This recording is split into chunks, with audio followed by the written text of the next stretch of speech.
talking one day. I had a lot on my mind about the world and how it's changing so fast. While the times move forward, I'm looking behind for my heroes that we left in the past. I felt a tap on my shoulder, and as I looked over, an old man walking so slow. He said, "I've got something for you, it's an old radio. I've kept it tuned to the days of long ago." And I could hear old Bobby sing, "Ruby, Jim and Jesse, darling, are you missing me?" And everybody I met seemed to be a rank stranger, but that little girl of mine in Tennessee.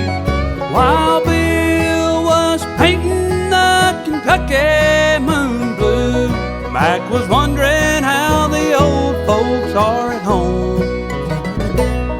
And the king of the mountain watched the rippling waters fall.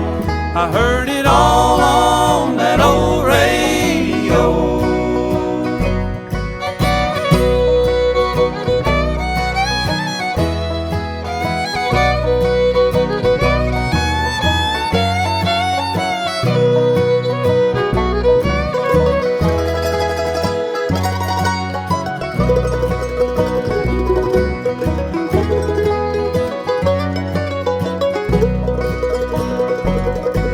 I turned to tell him thank you, but the old man was gone. As I wiped a tear from my eyes, I heard a voice calling in that old ancient tone. It said, "Son, my music will never die." And I can still hear Bobby sing, "Ruby, Jim and Jesse, darling, are you missing me?" And everybody I met seemed to be a rank stranger, but that little girl of mine in Tennessee. While Bill was painting a Kentucky moon blue, Mac was wondering how the old folks are at home. And the king of the mountain watched the rippling waters fall. I heard it all on that old radio. And in a dreary Yankee prison, the rebel soldier lays on. I heard it all on that old radio.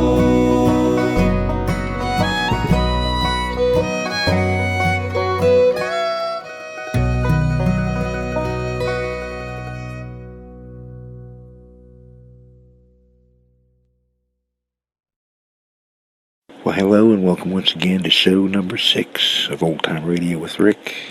And I'm Rick Skeen, your host.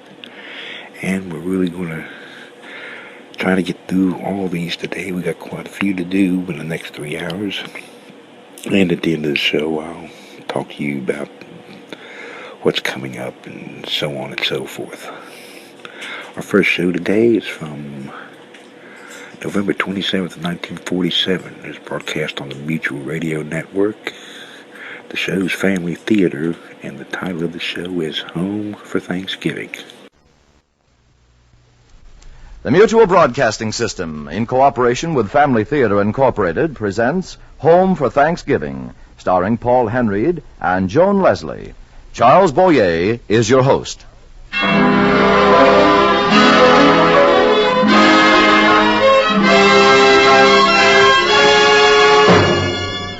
More things are wrought by prayer than this world dreams of.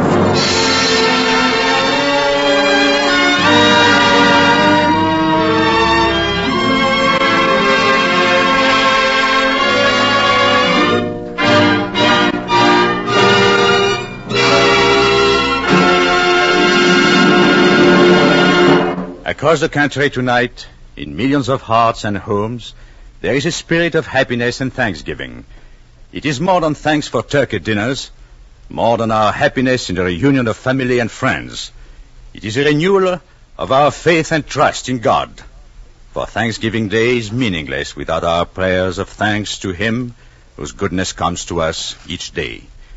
We are thankful for the gifts we have in material things in a world where there is hunger and privation. We are thankful for our freedom to life, liberty and happiness in a world where there is hatred and oppression. Thankful for our spiritual treasures of faith in God and the brotherhood of men. Thankful for our homes where, in peace, we can gather together as a family to pray. This is the spirit of thanksgiving, and prayers go up from millions of homes where families gather together tonight to offer this simple prayer: Thanks be to God.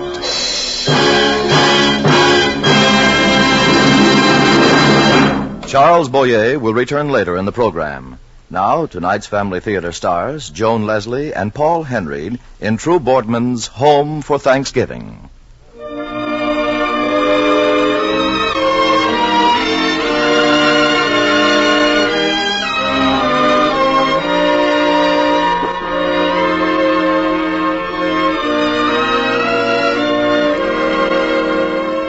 The time, this day. The place, a town in Austria, not far from the German border. The people, Stefan Brannick and Mary, his wife. Here, then, is Home for Thanksgiving.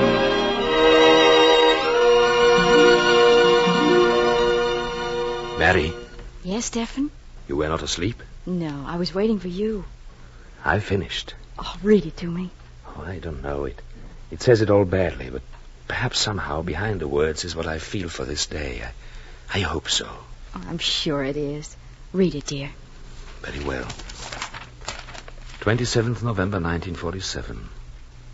Dear and beloved child-to-be, tonight your father records in this journal the doings of a single day, a day of which you must have full knowledge in the years of your own understanding. Your father writes it in deep affection and with great humility of spirit. He writes it with a prayer, the prayer that in your life there may come to be at least one such day as this has been for me. Here then, dear child, here for you with your mother's love and my own, is the journal of this day, the day of your parents' homecoming to the land of your fathers. Oh, Stefan. And you were afraid that what you felt was not in your words. It's beautiful. Go on. Sunrise of this day, my child, found your mother and me already on our way from our last overnight stop in Germany.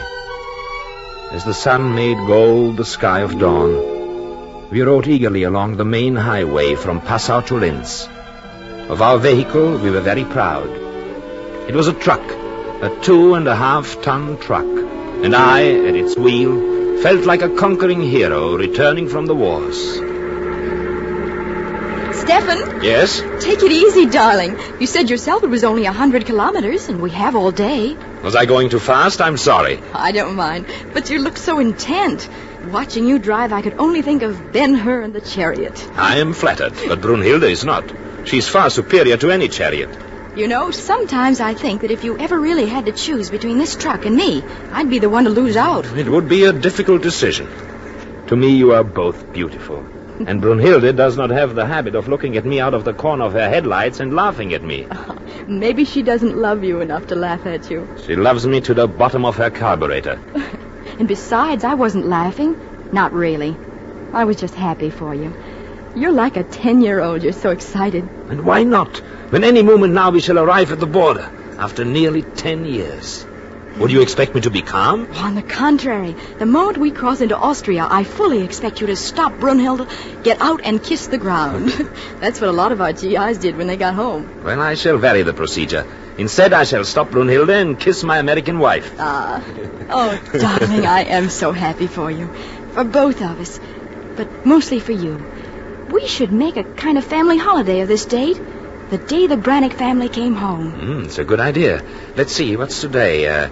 Thursday, November the 27th. Stefan, I didn't realize. Thursday, the last Thursday in November? It's Thanksgiving. Yes, of course. This is a holiday in America. Yes, a wonderful one. Tell me, what would you do this day if you were home? Well, the family would go to church, all of us together. Then Jim, my brother, and I would go with Dad to a football game. Then there'd be the family Thanksgiving dinner. A real feast, eh? Oh, I'll say. Turkey with a wonderful chestnut dressing Mom makes. Cranberry sauce, mashed potatoes and giblet gravy. 2 or 3 vegetables, salad, and mince pie or plum pudding with brandy sauce. Then, after dinner, when the dishes were all done, we'd all gather in the living room before a fire, and I'd play while the whole family sang songs.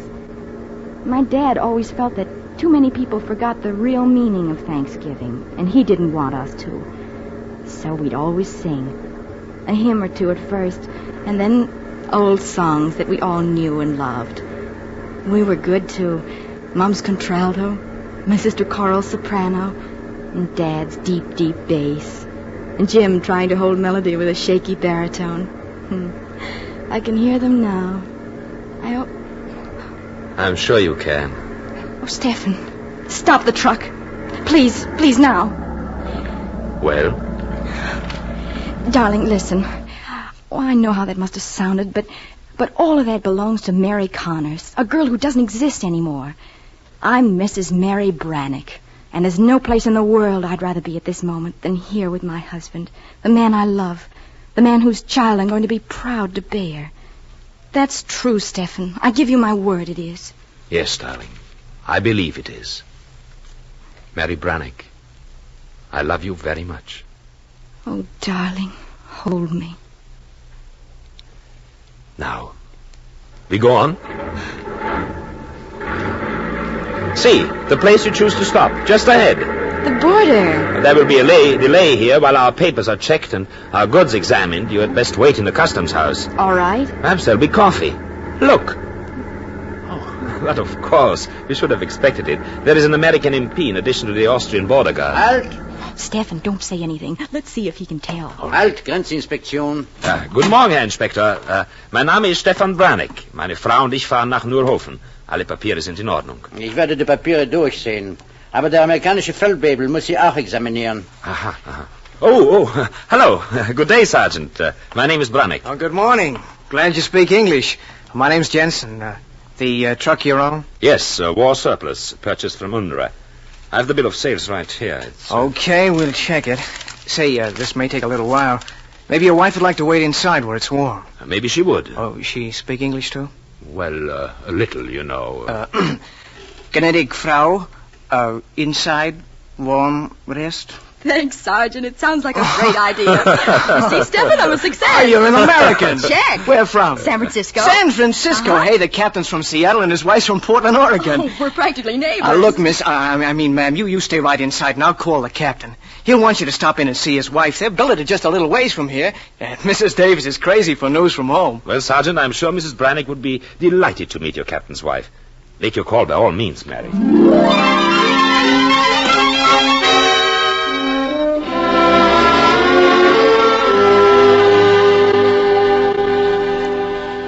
And here are 2 New York Times, 3 Portland Oregonians, and last month's Reader's Digest. Oh, and the September Superman comic.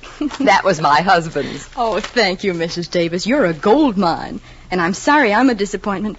I wish for your sake I'd stepped off a plane from New York 3 days ago instead of 3 years. I'd be a much better news source. Oh, that doesn't matter. You're from home. That's the thing. You say you came over with UNRWA? Yes, in 44. My father and brothers were all in service, and I was just out of college, and... And you were tired of studying about the world. You wanted to do something about it. I guess that's it. I was in England till after VE Day. Then I was transferred to Paris. That's where I met Stefan. He worked for UNRWA, too, after his release from Germany. He was a prisoner? For 4 years. He left Austria in 38 when Hitler came in. Then, when the war started, he joined the French army. He was captured at the Sedan breakthrough. More coffee? Thanks, it's good. So you're going to live in Nurhofen? Yes. Stefan's family has lived there for 200 years. Oh? Then they're there, expecting you? No, there's just the house. Stefan's entire family... Well, I'm his family now. Oh, I see. He hasn't been back before, since the war? No. Neerhoffen. Phil and I drove through there this summer. I don't mean to discourage you, but I hope you realize That that... it's badly damaged? I do. We both do. Stefan says it's the penalty his birthplace paid for being a crossroads of transportation. It was an important target from the air. But for that same reason, it will rebuild quickly and be important in the new Austria. Oh, of course it will. Mrs. Brannick, there's just one other thing. This is none of my business, but... Well, it's about your baby. Oh, my baby will be born in Neerhoffen. Both Stefan and I want that. Yes, I know, and I can understand how you feel, but... Well, honey, to be frank, some Europeans are often more concerned with tradition than with common sense. There's no hospital now in Neerhoffen. There is, of course, at Linz. And so when the time comes... Mrs. Davis, it just happens that my grandmother was born in a stagecoach between Tombstone and Phoenix. So I think that Neerhoffen will do for Stefan's child. Thanks, though, for the advice. I like you, Mary Brannick. I think you're an incurable romantic, but I like you. And what's more, I envy you. Thanks a lot, Captain. Oh, here are the men folk. Well, that's how it goes. When I want Phil to hurry with an inspection, it takes forever. And then when I wish he'd be a little longer, you... Come in, Brannick. Thank you. If I know my wife, she's now qualified to write a detailed biography of your entire family. Oh, you would have to hurry, so I've missed 3 chapters. Are we all ready, Stefan? Yes, all ready. Brunhilde is waiting impatiently. Oh, you sure you won't stay a while, Brannick? Oh, yes. Look, it's Thanksgiving, and we have a turkey, frozen. It came in this month's rations. Stay and share it with us and go on tomorrow. Thank you, Mrs. Davis, but we are expected. Expected? By an empty house in a ruined town? Clara. Oh, I shouldn't have said that. I'm sorry. It's just that I'd really like to have you stay. Very much. Clara's a little homesick, I'm afraid. Maybe it's just a day. Goodbye, Mrs. Davis. Come to see us when you can. It's only... How far from here, Stefan? Oh, about 65 kilometers, a 2-hour drive. You'll be most welcome. Oh, thank you. Thank you both. And good luck. Thank you. Goodbye, and goodbye, Captain. Goodbye, Brannick. Goodbye, Mrs. Davis. Goodbye, Captain. Happy Thanksgiving.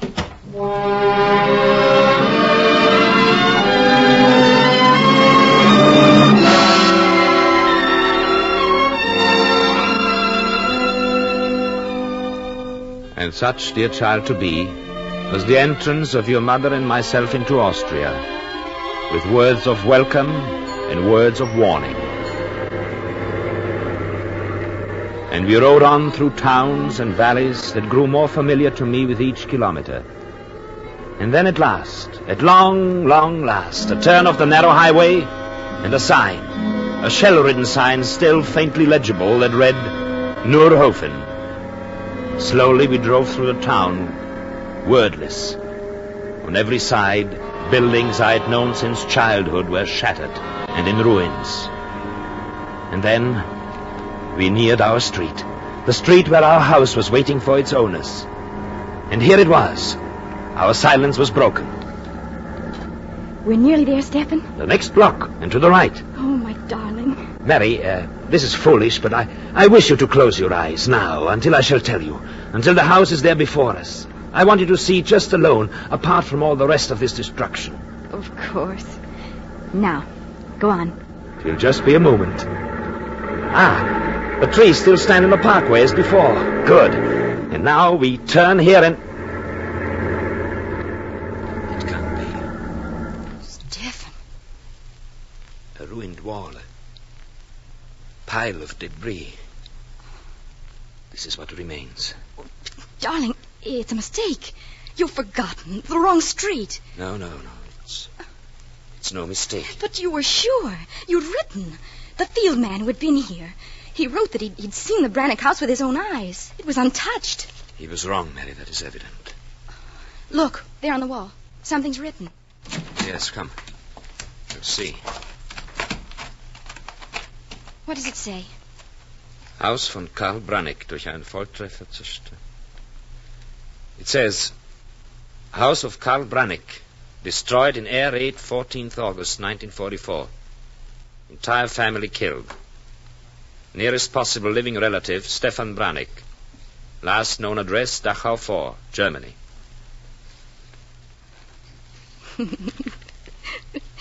So we're home at last, Stefan. Home to the house of your fathers. Home for Thanksgiving. Mary. Please, Stefan, Let me be alone, just for a little. I'm going to cry. And I don't want to cry before you. My darling. Oh, please, please, Stephen. I'm not blaming you. I just want to be alone. There are moments for which there are no words. When to love truly is to be silent. And so I watched as Mary quickly turned and moved back to the truck and inside. I saw her bend low over the heavy wheel, her slender shoulders rising and falling in a convulsive rhythm of her deep despair. And in my heart, too, there was bitterness no less than hers. So I turned away to seek a silence of my own. Walking swiftly down familiar streets that were familiar no longer. And as I walked, a single thought kept pounding on my brain. A thought that I realized had become a prayer. How could I make up for this to her? Lord in heaven, how could I bring back to my wife her faith in the plans we had made? Plans for our life together. And suddenly, there before me, in the things I saw with my own eyes, was a possible answer. If only she could see them too, if she could see and understand. I turned and ran back to the street where once my home had stood. There, still in the truck, sitting very straight, her tears gone, her face a mask, was Mary. And she spoke very quietly as I came to her. Stephen, I'm sorry. That never happened to me before. It won't again. What have you decided? Where do we go? Mary, my darling, come with me, please. Where? I know what you must feel at this moment. Our hopes, like our home, seem shattered and destroyed. There seems nothing on which to build. But perhaps... No, I won't say it. Instead, you shall see. Come, Mary. Come now with me.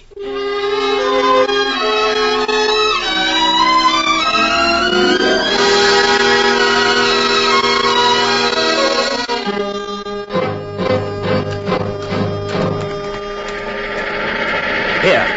This you must see first. A house being rebuilt. Not just a house, Mary. Do you see the old man over there who supervises the work? Let us go and speak to him. You know him? Oh, very well. We shall see if he still knows me. Herr Pfarrer. Ja? Ja, was möchten Sie? Oh, Herr Pfarrer Brunner. Erinnern Sie sich noch an mich? Ist das... Aber ja, Stefan Branik. Ja. Willkommen, mein Sohn. Herr Pfarrer, das ist meine Frau. Sie spricht nur wenig Deutsch. Sie ist eine Amerikanerin. Mary, this is Pastor Brunner. How do you do, Father Brunner? Welcome, my child. So beautiful. Stefan, you were always the lucky one. The work here, it's the church you're rebuilding? Yeah. You see, for a tractor, we use what was once a German tank. For materials, what we can find. For labor, the hands are all who can serve. It goes slow, but it goes sure. Stefan, you have returned to Neuhofen to remain? I'm not sure yet, Herr Pfarrer. Oh, may it be so. And you, Frau Branik, may the honor be mine to christen your child within the newly risen walls of this church, if God wills. Thank you, Herr Pastor. Well, come, Mary. One other place you must see. Auf Wiedersehen, Herr Pfarrer. Auf Wiedersehen, Stefan. Wiedersehen. Gott sei mit euch.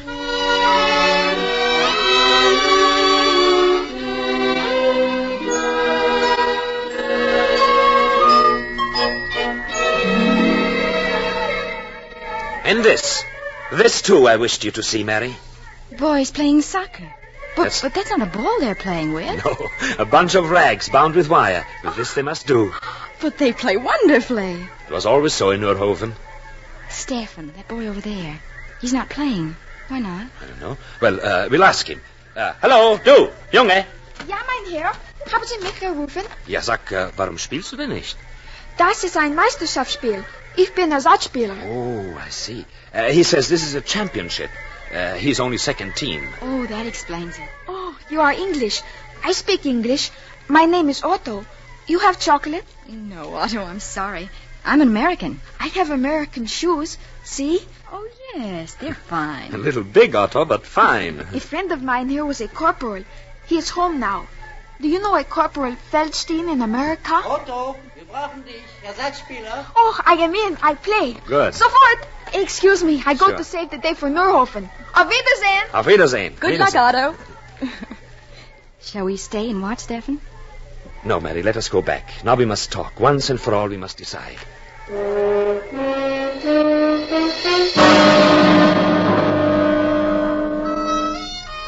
And so in the early dusk of the autumn day, Mary and I walked back toward Brunhilde, arm in arm. And for a time that seemed forever, both of us were silent. And I suddenly felt forlorn and sad with a strange new sadness. Had then Mary not understood what by these things I tried to say? But if she did, there was no word of it. And like a sudden cloud, the futility of all this was upon me. And when I spoke, it was sharply and in bitterness, my decision already made. She was right. Who was? What do you mean? The wife of the captain at the border. We should have stayed there. I see that now. We'll go back. There is still time. Stephen, what are you saying? I'm saying what is true. I had no right to bring you to a dying town in a sick and ruined country. For my own pride, I subjected you to this, and with this I endow our child. Well, it shall not be. We shall go back. Stephen, listen to me. Even if we were to go, it couldn't be tonight. It's late. I'm tired. Tomorrow, then, I'll find somehow a place for us to sleep in. Tomorrow we return the way we came. It shall be so. Shall it, Stephen? Please go back to the truck. I'll find shelter and meet you there.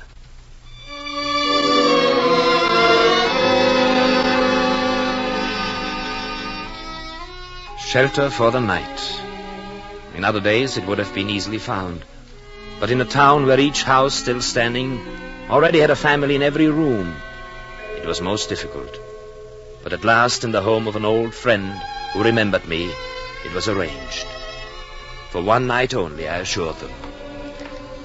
And so for the last time this day, I walked back and turned the corner of the street where Brunhilde had been parked, before the ruins of my childhood home. The truck was gone. Unbelieving, I ran on, from the corner to where it had stood. And then I saw, there amid the debris, close against the shattered wall, back on the property where the house itself had stood, was Brunhilde.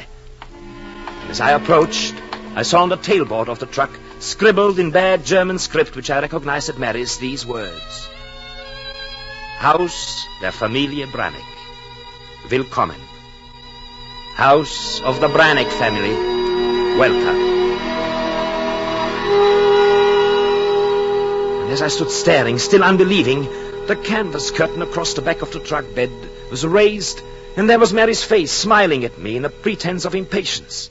Stephen, you're late. Don't you know a Thanksgiving dinner shouldn't be kept waiting? Still only half believing, I entered the house, the Familie Brannick. There, with a kind of magic, the truck had been made into a room.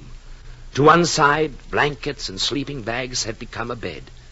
And just behind the cab, on packing boxes, a table was laid with candles and a bottle of wine, and garnished with cheese and biscuits from a K ration, an open can of Spam. Again I looked in wonder, and Mary said, Stephen, will you please say grace so we can sit down and carve the turkey? I had trouble enough warming it on the engine.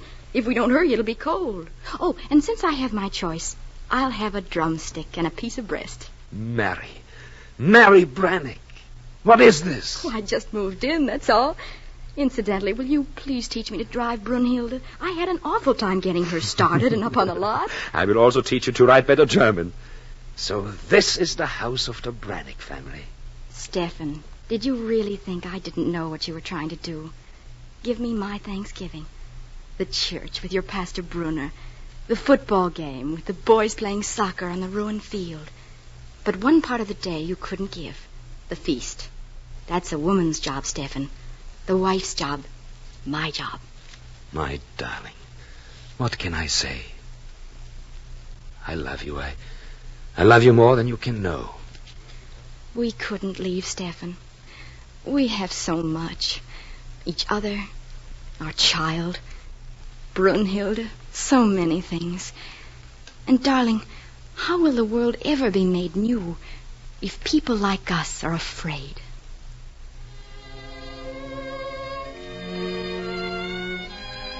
And so, dear child to be, this day is past of which I've written this journal for your eyes to someday read.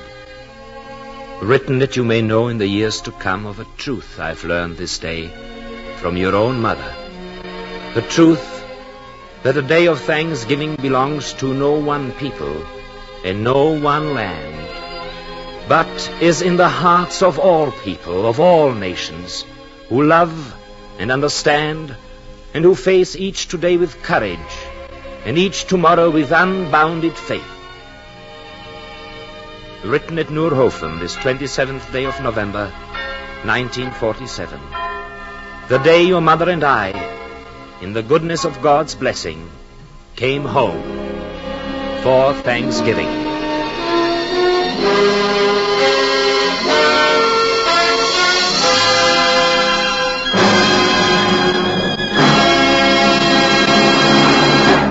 Paul Henreid and Joan Leslie have starred in tonight's Family Theater presentation, Home for Thanksgiving. Now, our host for this evening, Charles Boyer.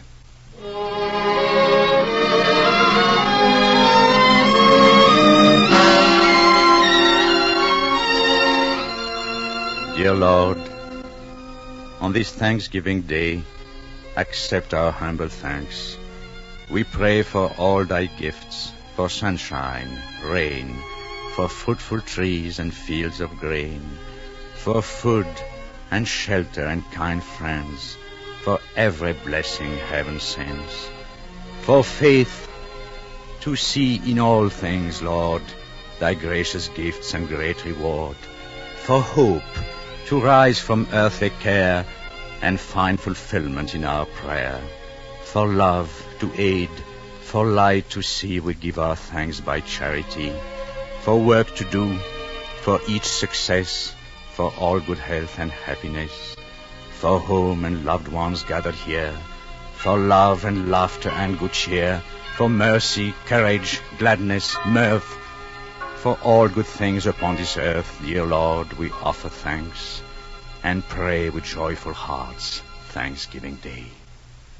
And in a reunion of many families gathered together tonight in homes all over America, there is an added joy and happiness in this realization. A family that prays together stays together. This is Charles Boyer saying good night and God bless you. We'd like to thank Joan Leslie and Paul Henreid for their performances this evening. Our thanks to True Boardman for writing tonight's play and to Max Terre for his music. The production was directed by David Young. Next week, the stars will be Barry Fitzgerald and Sandra Barkova in O Romeo, My Romeo. This series of the Family Theater broadcast is made possible by the thousands of you who felt the need for this kind of program, and by a friend of the New York Foundling Hospital, which cares for homeless and motherless babies without distinction of race, creed, or color. Tony Lafrano speaking. This is the Mutual Broadcasting System.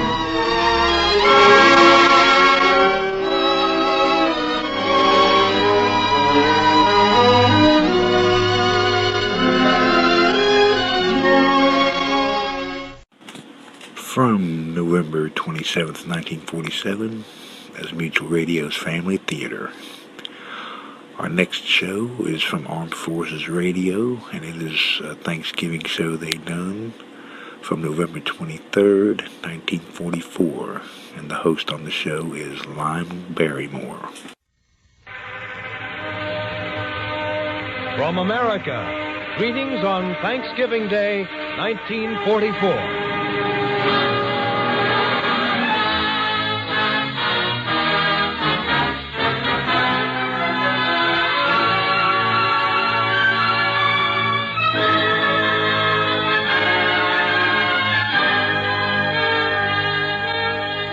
This is Lionel Barrymore, men, your old collection of hash marks.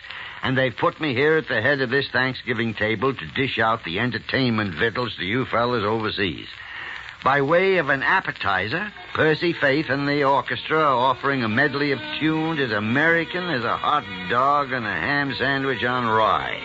Music from America, north, east, south, and west.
We like to have all the folks around the table for Thanksgiving, and we are mighty pleased this particular member timed a trip abroad so she'd be back with us today.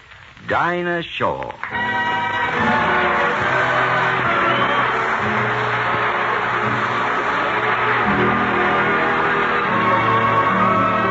How sweet you are, how sweet you are, how dear your tenderly smiling face. Through days all bitter and gray and grim, through nights when even the stars are dim, how sweet to know my heart can glow from just the warmth of our first embrace.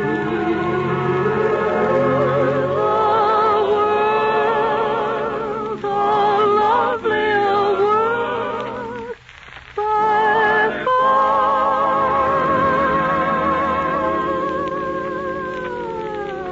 When I remember how sweet you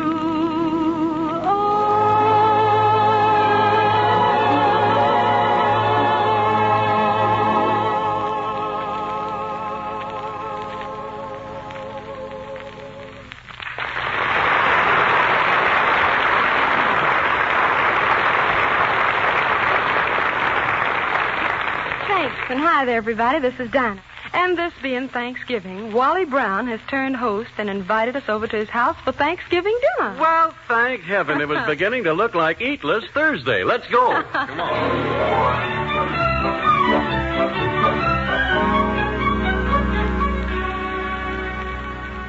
Well, I guess this is the house. Well, Dinah Shaw. Well, Wally Brown.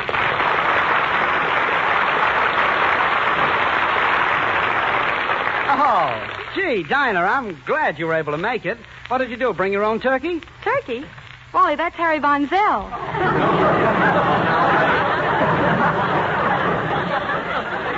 Just a minute here. I do not look like a turkey. Or do I? Well, not a live one. Well, come on in. Come on in. Make yourselves at home.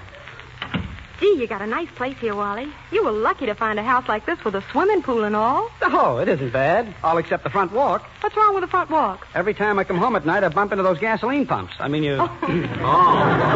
You see, I told you, Dinah, that wasn't the swimming pool we passed. That was the grease pit. Come on, here, let me hang your things up.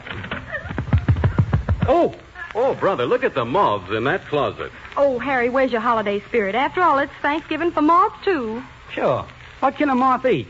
Just a stuffed cup on a blue plate? Well, now, look, you fellas, can't we talk later? I'm hungry. Harry, where are your manners? Don't be so impatient. Well, I'm not impatient. Then stop chasing that moth. Well, let's get started. Dinah, you sit over here, Okay. and Harry, you sit over in that high chair. Oh, thank you. Wait, a high chair?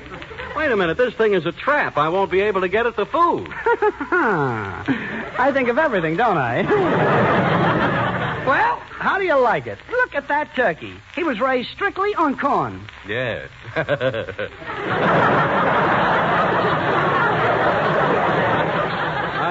And around here he had plenty to eat, too. Oh. Okay, kids, pass your plates. Harry, leave your teeth alone. No, I didn't. Wrong plate. Hey! Hey, butter! Look, he's got butter. Butter he's got on the table. Wonderful stuff. Harry, it goes on the bread. You don't spread it all over town.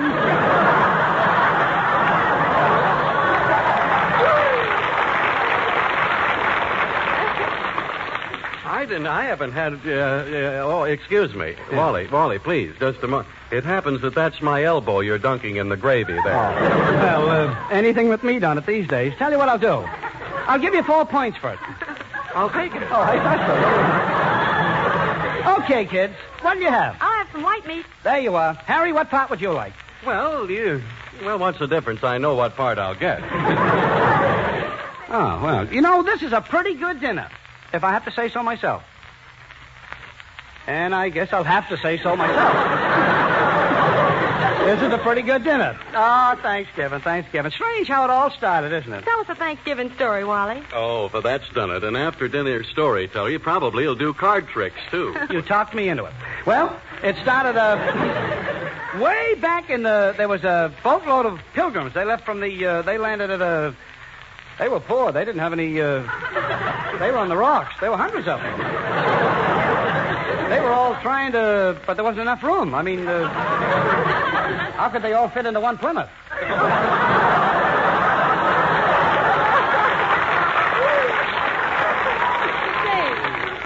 Wally, who was at the head of this party? Oh, this really wasn't a party, Dinah. It was very serious. Everybody worked. There was one fellow worked like his name was John Smith. The one and only John Smith, but he branched out. Well, look at the telephone book now. Boy, that Smith guy, he really got around. He liked to travel. He was a hitchhiker. He took a ride on he went as far as, he went up to he was right in the middle of he was lost. But he had a check, only he couldn't get it cashed. The banks were closed. I mean, they always are on Thanksgiving. That first Thanksgiving. What a crowd. I'll wait. What a crowd. More people were trying to, you couldn't even park your, and in those days, they didn't have any. I mean, everybody came. Even the Indians came. They had a reservation.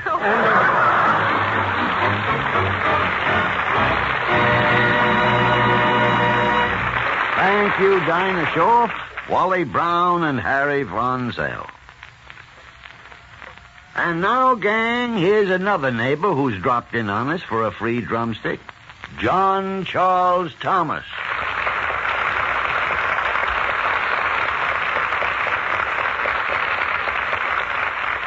The chorus and I would like to sing the beautiful old Dutch traditional hymn of Thanksgiving. Or you may know it as We Gather Together to Ask the Lord's Blessing.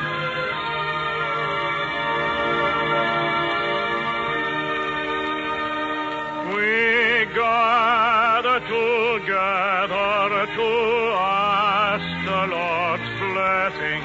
He chastens and hastens His will to make known. The wicked oppressing, cease them from distressing. Sing praises to His name. He forgets not His own.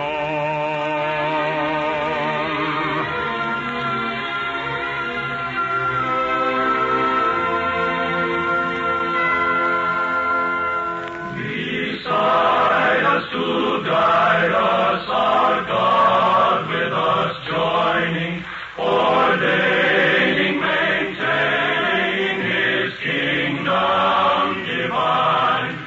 So from the beginning, the fight we were winning. The Lord was at our side, all glory be thine.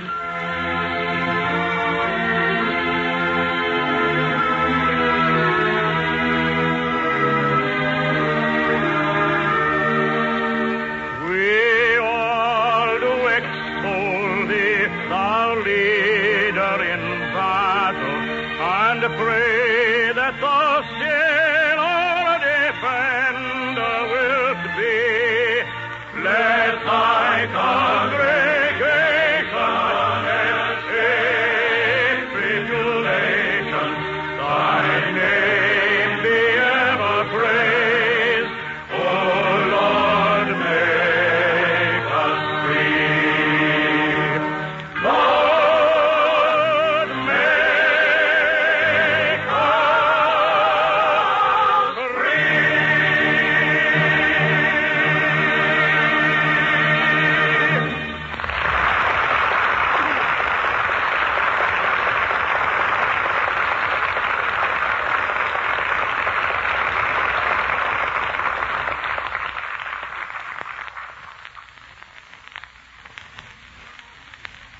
Now, since it's Thanksgiving Day, fellas, let's look in on the typical American home. The time is just after dinner, and we find ourselves in the living room of the Lancelot Higgins household, which boasts that sweet, unforgettable character, Baby Snooks. Oh, what a meal. Daddy, Snooks, please. I can just about stagger to that couch. I got a funny feeling in my tummy. Funny feeling? Yeah. You feel like you didn't get enough to eat? No, I feel like I don't want all I got. Well, just drink some water and forget about it. I can't forget about it. Why not? 'Cause I'm hungry. You just said you had too much to eat. Now you're hungry. I'm sleepy, too. Well, go to bed. I ain't that sleepy. Snooks, it's Thanksgiving.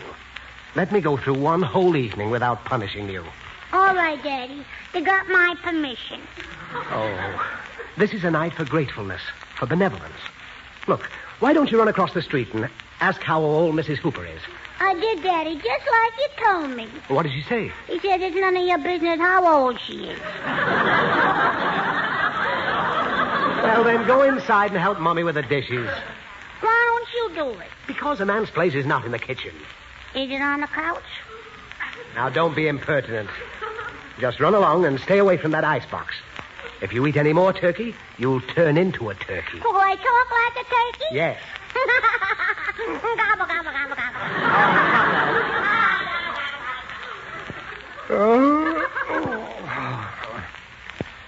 Oh, the child is right. I suppose I should go in and help the little woman with the dishes. But then why should I spoil her? I'm so clumsy I might break one. Thanksgiving.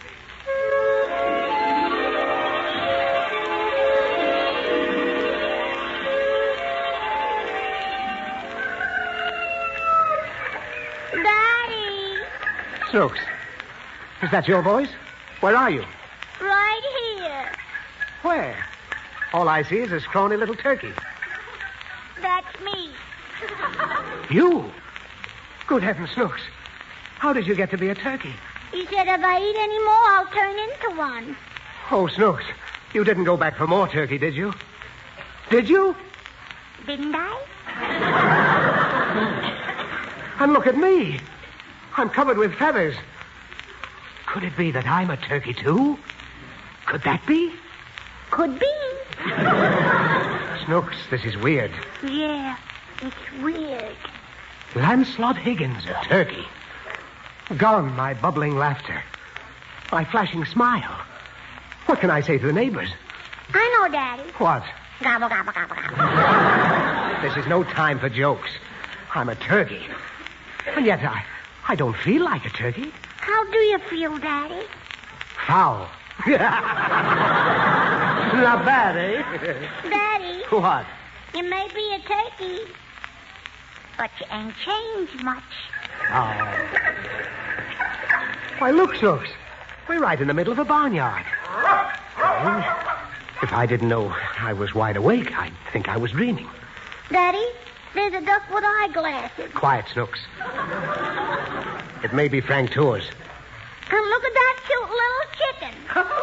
Oh, chicken, eh? Cute little chicken. Well, greetings, my feathered friends. Where is this luscious leghorn? Frank Morgan. Daddy, Mr. Morgan is a hen. Correction, my mealy-mouthed little muppet. I happen to be a rooster. A hen is the female of the species. Bless their little hearts. I'm certainly glad to see you, Frank. We are new in this barnyard. Well, I'm just visiting myself. I have a farm of my own, you know. That's funny, Daddy. He's a rooster, and he has a farm. Well, what's funny about it? Do you crow in the morning to wake yourself up? Oh, she's such a girl. Of course, I have a farm with cows and chickens and ducks, and I have a prize bull that weighs 10,000 pounds. 10,000 pounds? Oh, yes. Ain't that a terrible lot of bull, Mr. Morgan? Everywhere I go, I get the same thing. Well, see you later. I have a date with a gorgeous Guernsey at one of the local watering troughs. Elsie's her name. She's a model for Borden's. Goodbye, Frank. Don't get yourself into any hot water. Hot water? What have I got to worry about? I'm not a turkey. Snooks, I didn't like that laugh. What made him laugh? Maybe his feathers tickle. No. Snooks, do you know what day this is? Mm-hmm. It's Thanksgiving Day. Exactly. Do you know what that means? Sure, it means we're going to have turkey for dinner.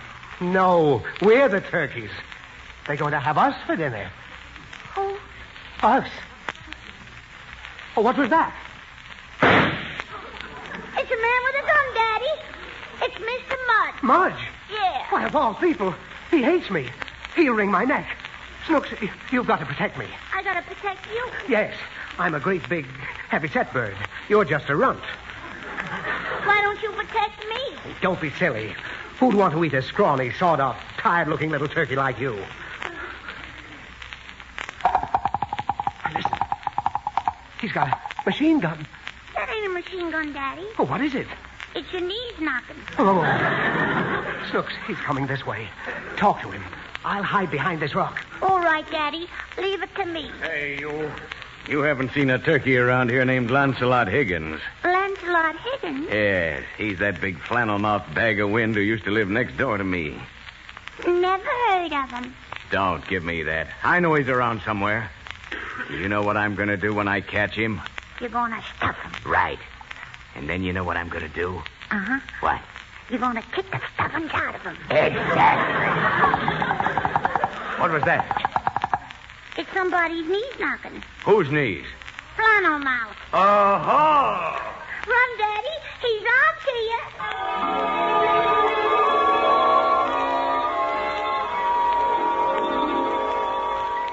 Snooks, stop splashing. Where are we? We're in a swimming pool, Daddy. Well, look over the side and see what's cooking. All right. Daddy, What? we're cooking. I knew it. He's boiling us alive. You're going to taste awful good, Higgins. Mudge, you can't do it. Stop him, Daddy. You can't cook us alive. It's murder. Let me out of here.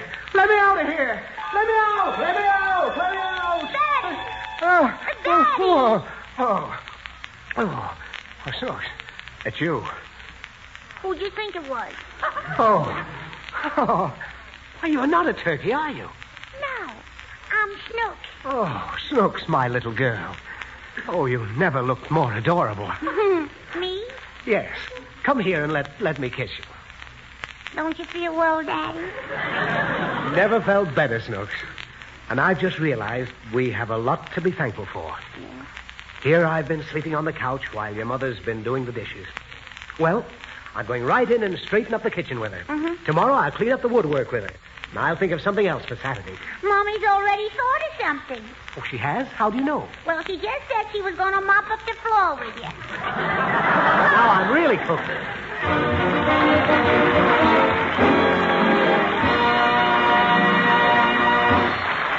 Thank you, Fanny Bryce, Hanley Stafford, and Frank Morgan. Now, Dinah Shaw and the chorus join to bring us an Irving Berlin song inspired by the American spirit of Thanksgiving.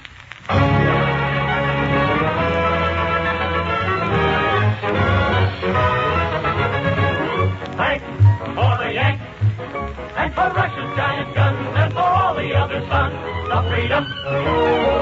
Thanks for the Yanks, and for China and the Dutch, and for all who've done so much for freedom. For Canada, for England, Australia and New Zealand, for fighting French and millions more along the South Pacific shore, they will keep their native land a free land. We've got plenty to be thankful for. I've got plenty to be thankful for.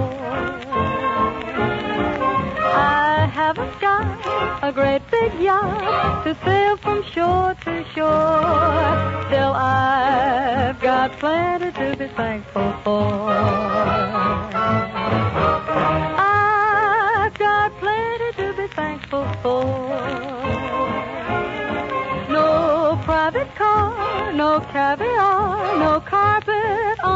floor. Still, I've got plenty to be thankful for. For the men who bear the title of a United States Marine.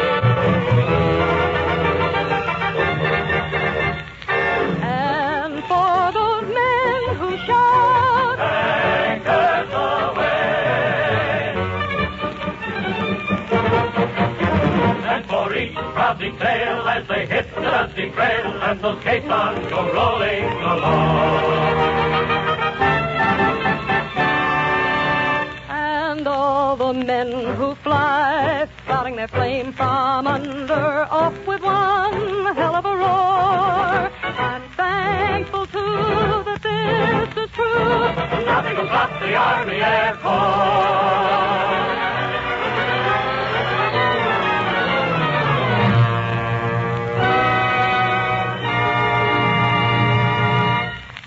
We got plenty to be thankful for.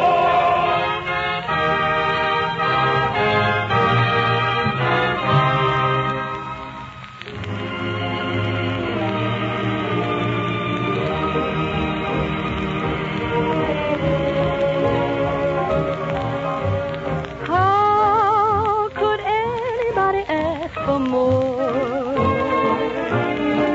My needs are small. I buy them all at the 5 and 10 cent store. Yes, I've got plenty to be thankful for.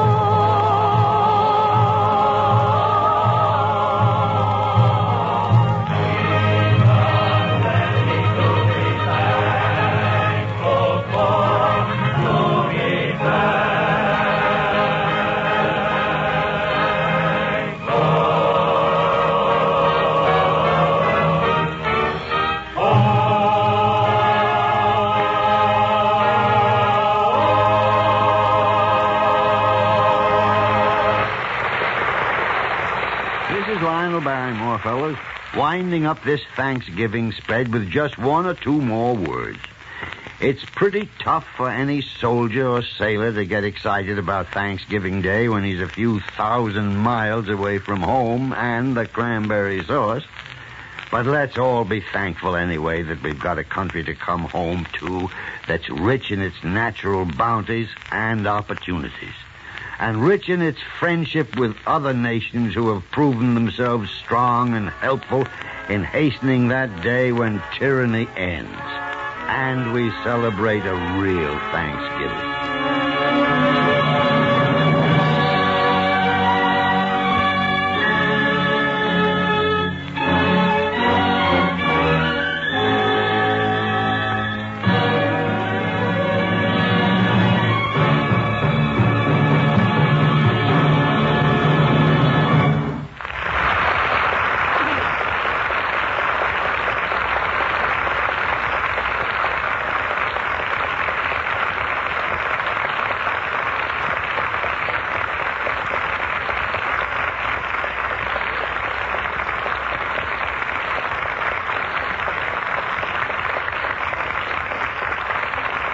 This is the Armed Forces Radio Service.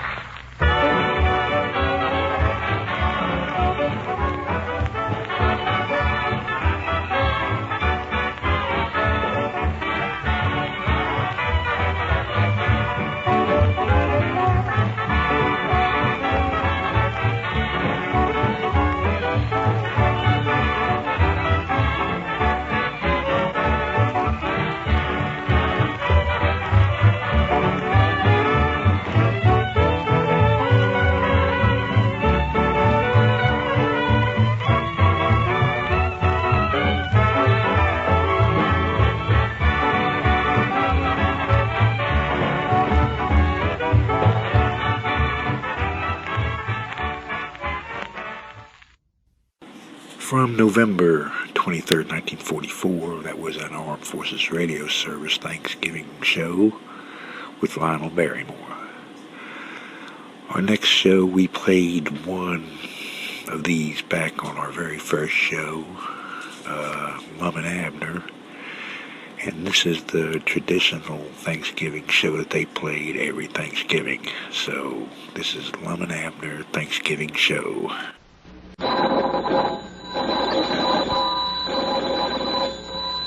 Granny's, Abner. I believe that's our ring. Doggies Lum, I believe you're right. I'll see.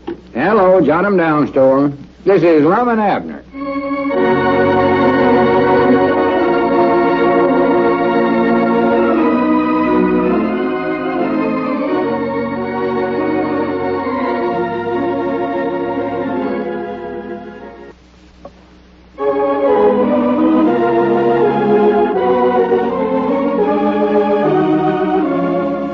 Let's see what's going on down in Pine Ridge.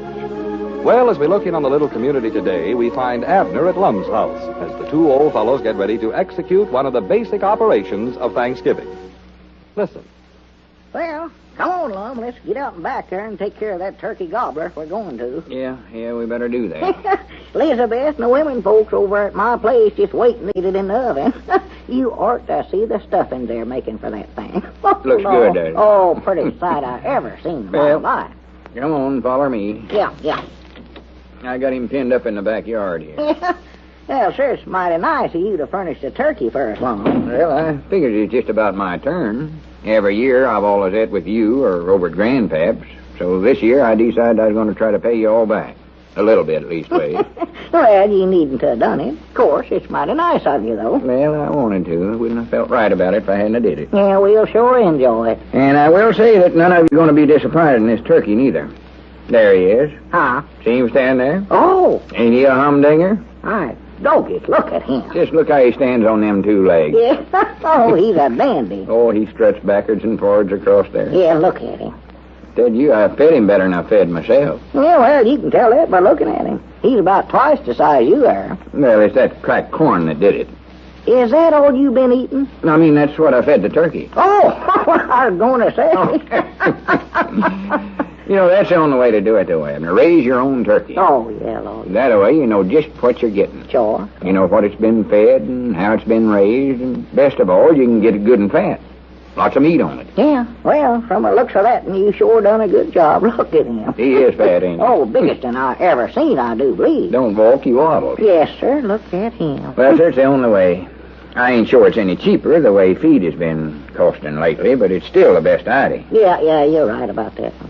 Well, you want me to go in and get him? Well, may as well.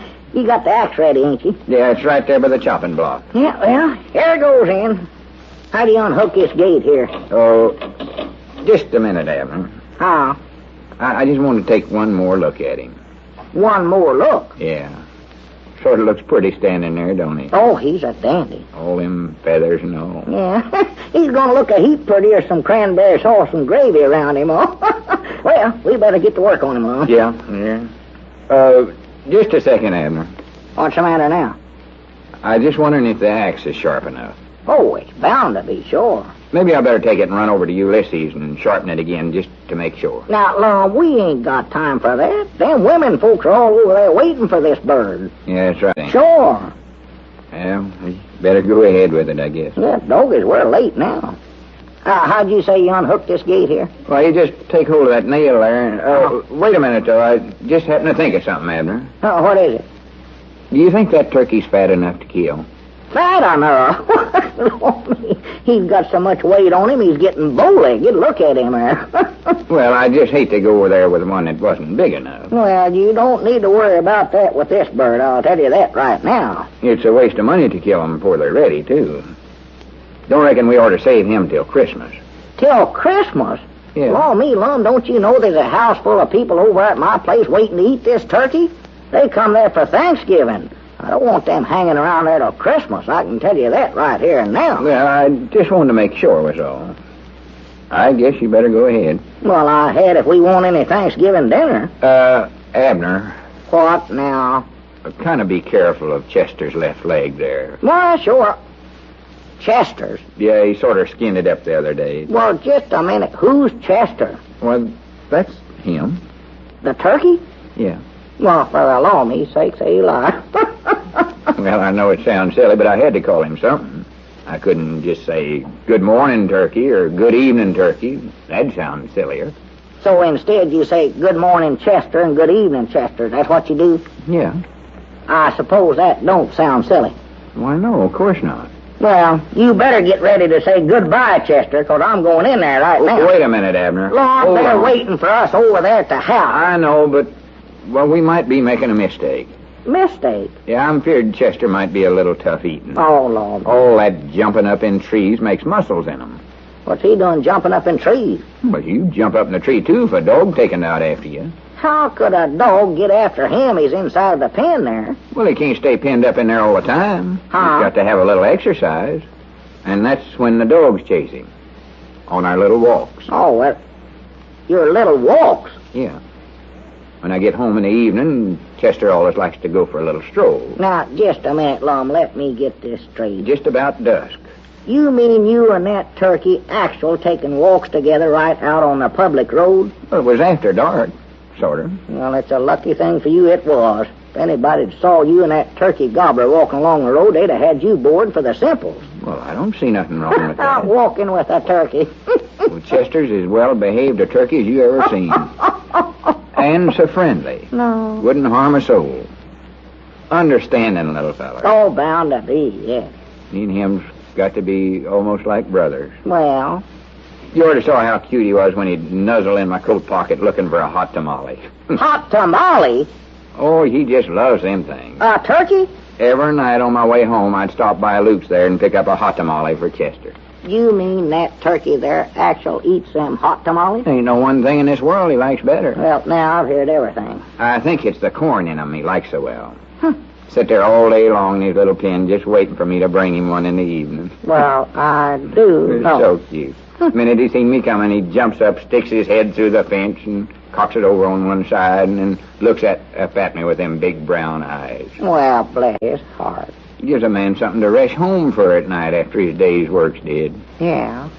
Oh, I tell you, Abner, Chester's been a big comfort to me these last few months.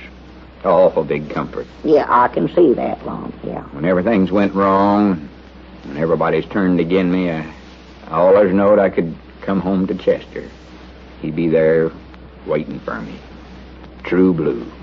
Bless his little heart. And now, Yeah. you say they're waiting for us over there? Yeah.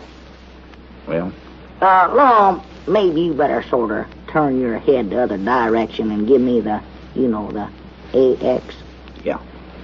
Fact is, I think I'll just go on in the house, Abner. Yeah, that's a good idea, wait a minute, Lum. I just stand there looking at Chester. You know, he don't look any too fat, come to think about it. Awful frail. Oh, yeah, he's poorly. Well, he ain't been feeling his level best here late, I don't think. That's more than likely mostly feathers on him, ain't it? Ain't no meat under there at all. I doubt it. So it looks to me. Well, I'm going in the house, Abner. Yeah, wait a minute, Lum. I'm coming in there with you. I might need to rest up for a few minutes or something. Rest up? Yeah, I'm getting awful tired, Lum. Been awful busy this morning. Elizabeth's had me chasing around getting sweet potatoes out of the barn and everything for her. Well, come along. That AX is sort of heavy, you know. Fella needs to rest up before he can swing it good. Or even lift as far as that goes. Got to get up strength, you know. Ain't as young as I used to be, hardly. No. You know, I was just thinking, Abner. Yeah. Go on in. Huh? Oh, yeah, thank you. What was you thinking, Lum? Well, you know, sometimes Luke Spears, well, what I mean is sometimes on Thanksgiving he generally gets carried away and thinks he's going to have more customers than he... Well, the best thing to do is call him up right now, I reckon. Is that who you're going to call, Luke Spears? Yeah, I think that's the best thing to do, don't you? Well, yeah, I reckon so. If you mean that you're going to ask him... Oh, wait a minute. Huh? Hello, is that you, Luke? Yeah, this is Lum. Well, happy Thanksgiving to you, too, Luke. Yeah, well, say, I was just wondering, I recollect last year you roasted up more turkeys than you needed at the lunchroom, and I was wondering if maybe you didn't have one sitting around there you might sell private this year. Oh, well, I don't care what it costs. No, that's fine. I'll take it. Yeah, me and Abner will be right down. Now, wait a minute, Lum. Don't hang up. Just a second, Luke. What is it, Abner? Oh, yeah, sure. Oh, and Luke. That's the time. Will you throw in one hot tamale, too?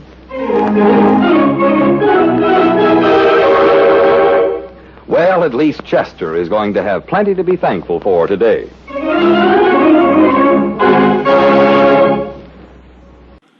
That was the Lum and Abner Thanksgiving show. Next program is another show from November 23rd, 1944. It's The Answer Man. And the subject of this particular program is Thanksgiving questions. I've listened to this already, and it's very interesting, some of the facts this guy comes up with. So let's listen to The Answer Man. Cromer's White Label, the premium beer that is 2 ways light, presents Albert Mitchell's program, The Answer Man. The program that answers your questions just as Cromer's White Label answers America's demand for a lighter, finer, premium beer. The Answer Man is presented as a service to you, to give you the answers to your questions. And here he is, The Answer Man. Good evening, ladies and gentlemen. I hope you're all having a nice Thanksgiving Day. And I believe you some questions about Thanksgiving there for me to answer. Quite a few. Let's begin with this one from a Summit, New Jersey listener. Who ate the most at the first Thanksgiving dinner? The Indians. The Indians not only had larger appetites, but they outnumbered white men at the first Thanksgiving feast, 90 to 55. Next, a Smithtown, Long Island man asks, are all the people of this country celebrating Thanksgiving on the same day this year? No, not all. The people of Florida, Idaho, Nebraska, Tennessee, Texas, and Virginia have to wait till next Thursday to celebrate Thanksgiving. Why is that? Didn't President Roosevelt proclaim the 23rd as Thanksgiving Day? Yes, and Congress passed a resolution that Thanksgiving Day should always fall on the 4th Thursday of the month. But the President and Congress don't make legal holidays. That's a state's right. And these 6 states, the legislature or governor, decided on the last Thursday, which this year is the 5th Thursday of the month. This letter from a Brooklyn woman reads, which was the bigger holiday in Pilgrim times, Christmas or Thanksgiving? My husband says Thanksgiving, but that doesn't seem to make sense to me. Maybe it doesn't, but your husband is right. Thanksgiving was a far more important festivity, for to many Puritans, the celebration of Christmas was idolatry, hateful idolatry. A young man of Greenwich, Connecticut, wonders why we call a turkey, since the bird didn't come from the country Turkey. No, but when the bird was first introduced into Europe, the name Turkey was used to mean any far distant land. So it was natural for them to call it a turkey cock. A man who lives in Garfield, New Jersey, inquires, when was Thanksgiving Day first celebrated by the whole United States? On November 26, 1789, when, at the request of Congress, George Washington proclaimed a day of Thanksgiving for the whole nation. A Manhattan woman wants to know if the Indians knew how to make pumpkin pie. No, they didn't know how to make pie crust. But the Indians did have a pumpkin pudding made with maple syrup. A Camp Upton, Long Island soldier asks, is there such a thing as a turkey with all white meat? Yes. White turkeys produce all white, or at least light, meat. A letter from an Ossining, New York man reads, as I remember it, the first Thanksgiving was in celebration of a bumper crop. A bumper crop the Pilgrims had harvested. Am I right? And what was the crop? You are right. And the crop was primarily corn, barley, and peas. 20 acres of corn and 6 of barley and peas. A young man who lives in the Bronx wants to know how long it took the Pilgrims to eat their Thanksgiving dinner. Even with the help of the Indians who came to the feast, so much food was prepared it took them a week to eat it all up. A woman writes from Tenafly, New Jersey. Did the colonists learn how to make cranberry sauce from the Indians, or did the Indians learn how from the white settlers? Neither. Each had learned how before they met. When the Pilgrim settlers arrived in this country, they found the Indians using cranberries in their pemmican and making a cranberry sauce with maple syrup, while the people of Europe had learned to make cranberry sauce with sugar from the Scandinavians. A note from a Hyde Park, New York man reads, what with all the fuss we've been having, whether the 3rd or 4th or 5th Thursday in November should be Thanksgiving, I wonder if you can tell me which one has a historical authority behind it. Which Thursday was the first Thanksgiving held on? The 2nd Thursday, in December. The first Thanksgiving was proclaimed by Governor George Bradford as December 13th, 1621. A young man who lives on Staten Island inquires, who was the first man to eat turkey? We do not know who the very first was, but Benjamin Franklin said the first Europeans of prominence to eat turkey were Charles IX of France, his bride Elizabeth of Austria, and the guests at their wedding feast in 1570. This question comes from a West New York, New Jersey listener. Do they have anything like our Thanksgiving Day in England? No, not much. The English do celebrate a good harvest by appropriate ceremony in rural areas. But in the past, when they've had a day of national Thanksgiving, it's usually been to celebrate a victory in battle, or because the king had recovered from an illness. A White Plains, New York listener writes, please settle something. Counting one for each state, how many Thanksgivings are there this year? It has to be 48, doesn't it? No, 50. In the continental United States, today there are 42 Thanksgivings. Next Thursday there are 8. That's because 2 states celebrate twice. And now, in order that we may always have a Thanksgiving, I'm going to ask everyone in the radio audience to buy a share in America. On behalf of my sponsor, the Tromer Breweries, I want to remind you to do everything within your power to support the 6th War Loan. When the Victory Volunteer calls at your door, open up the purse strings and buy an extra war bond. Do your best over here so it will go better over there. And now let's have some more questions of a general nature. All right. Here's one from a Brentwood, Long Island listener. Can you marry your cousin in New York State? Yes. And a young man writes from Stamford, Connecticut. Isn't reading funny books a good way to take your mind off your lessons? Yes, reading funny books is an excellent way to take your mind off your lessons. A Ramsey, New Jersey listener writes, some years ago, H.G. Wells chose what he thought were the 6 greatest men of all time. Do you remember who they were? H.G. Wells chose as the 6 greatest men of all time Jesus of Nazareth, Buddha, Ashoka, Aristotle, Roger Bacon, and Abraham Lincoln. A White Plains, New York man asks, when was the first game law put into effect in America? In 1694, when the Massachusetts colonists established a closed season on deer. And a woman of Farmingdale, Long Island inquires, what is the Lutine, L-U-T-I-N-E, bell? The Lutine bell is a ship's bell. HMS Lutine went aground off the coast of Holland, carrying 1 million or more British pounds in gold and silver, which had been insured at Lloyd's of London. Lloyd's paid the claim, and so, when the ship's bell was recovered some years later, claimed it. The Lutine bell is now rung at Lloyd's whenever there's important news. 1 ring for bad news, 2 for good. A Far Rockaway, Long Island man writes, the Chicago transportation lines have gone into bankruptcy, so I'd like to know, what are the fares they charge in Chicago now? 8 cents on streetcars, 10 cents on subways and elevated lines, and 10 cents on buses. A Camp Upton, Long Island soldier inquires, what did the United States Infantry Company consist of during the Revolutionary War? During the Revolutionary War, a company in the United States Infantry consisted of 1 captain, 1 lieutenant, 1 ensign, 4 sergeants, 6 corporals, 2 musicians, and 90 privates. This note from a Bronxville listener reads, if the automobile was invented in England over 100 years ago, why wasn't it in use there in Victoria's time? The automobile was invented by an Englishman by the name of Trevithick in 1801. But further development of the machine was arrested by the Red Flag Act, in which Parliament decreed that a man had to walk ahead of any automobile with a red flag by day and a red light by night.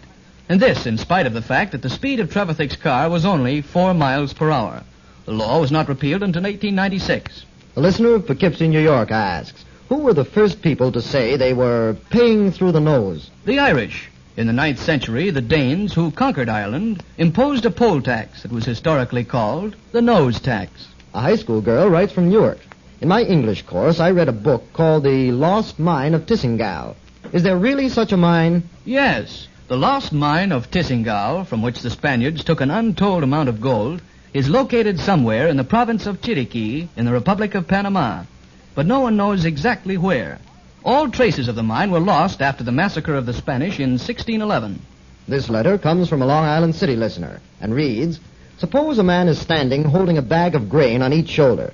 Now, after the lifting has been done, is he working? Is he exerting himself? Yes, indeed. A man is exerting energy every moment he's holding the bags up. In fact, it's work for a man just to stand, without holding anything. A man who lives in Brooklyn asks, when did Charlie Miller win the 6-day bicycle race he won? Charles Miller won his first 6-day bicycle race at the old Madison Square Garden in 1897, won again in 1898, and rode with Frank Waller to win his first team race in 1899. A young man of Torrington, Connecticut, wonders if squirrels are the only animals that come down a tree head first. No. Squirrels, chipmunks, and similar rodents are the only animals that naturally come down trees head first. But apes, monkeys, raccoons, porcupines, opossums, kinkajous, and other heavier-bodied tree climbers may come down a tree head first if they're in a hurry. And coatimundis are not in the least particular which way they come down. With coatimundis, it's pretty much which end up they are when they start. Next, a Bronx listener asks, Where does Alexander Graham Bell, the inventor of the telephone, lie buried?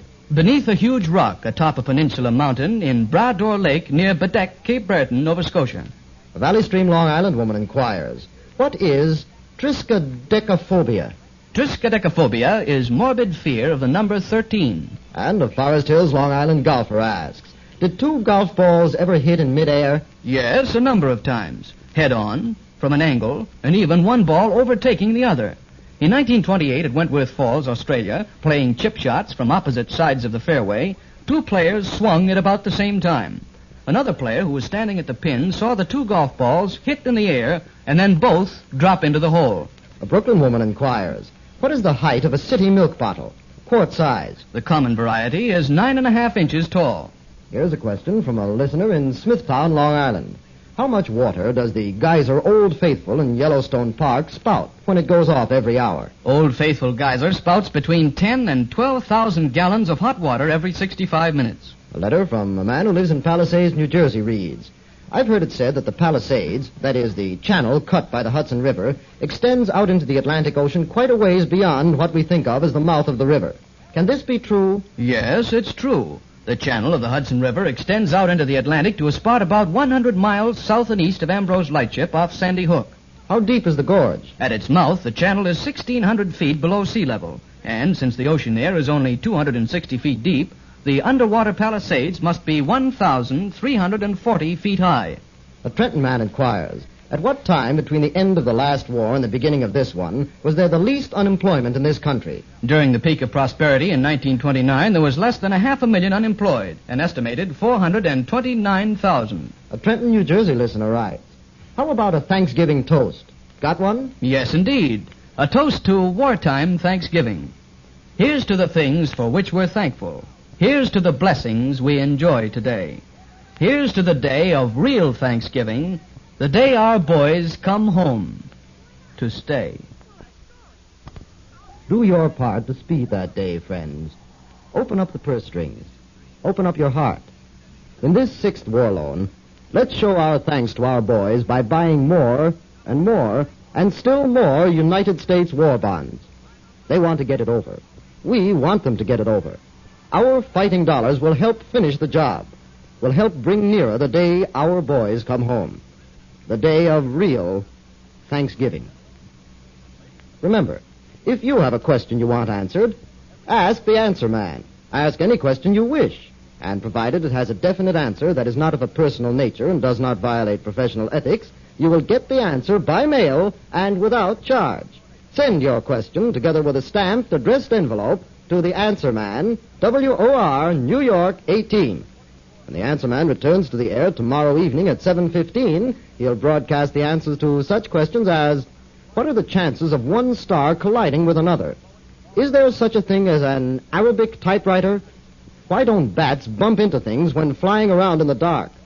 How many of the United States are surrounded on 3 sides by water? When were 12-year-old boys admitted to the Marine Corps? And why do the Chinese tie whistles on their pigeons' tails? So join us again tomorrow evening at 7:15 for... That was The Answer Man from November 23rd, 1944. Our next one is a program entitled Let George Do It. It's from November 20th, 1950, and it's called Cause for Thanksgiving. Personal notice, Danger's my stock trade. If the job's too tough for you to handle, you've got a job for me, George Valentine. Write full details.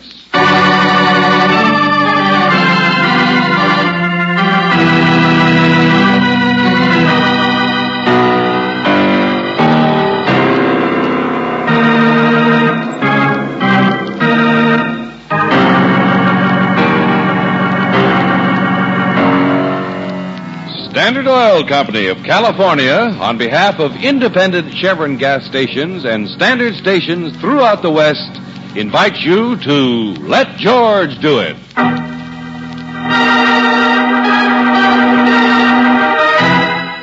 Cause for Thanksgiving, another adventure of George Valentine.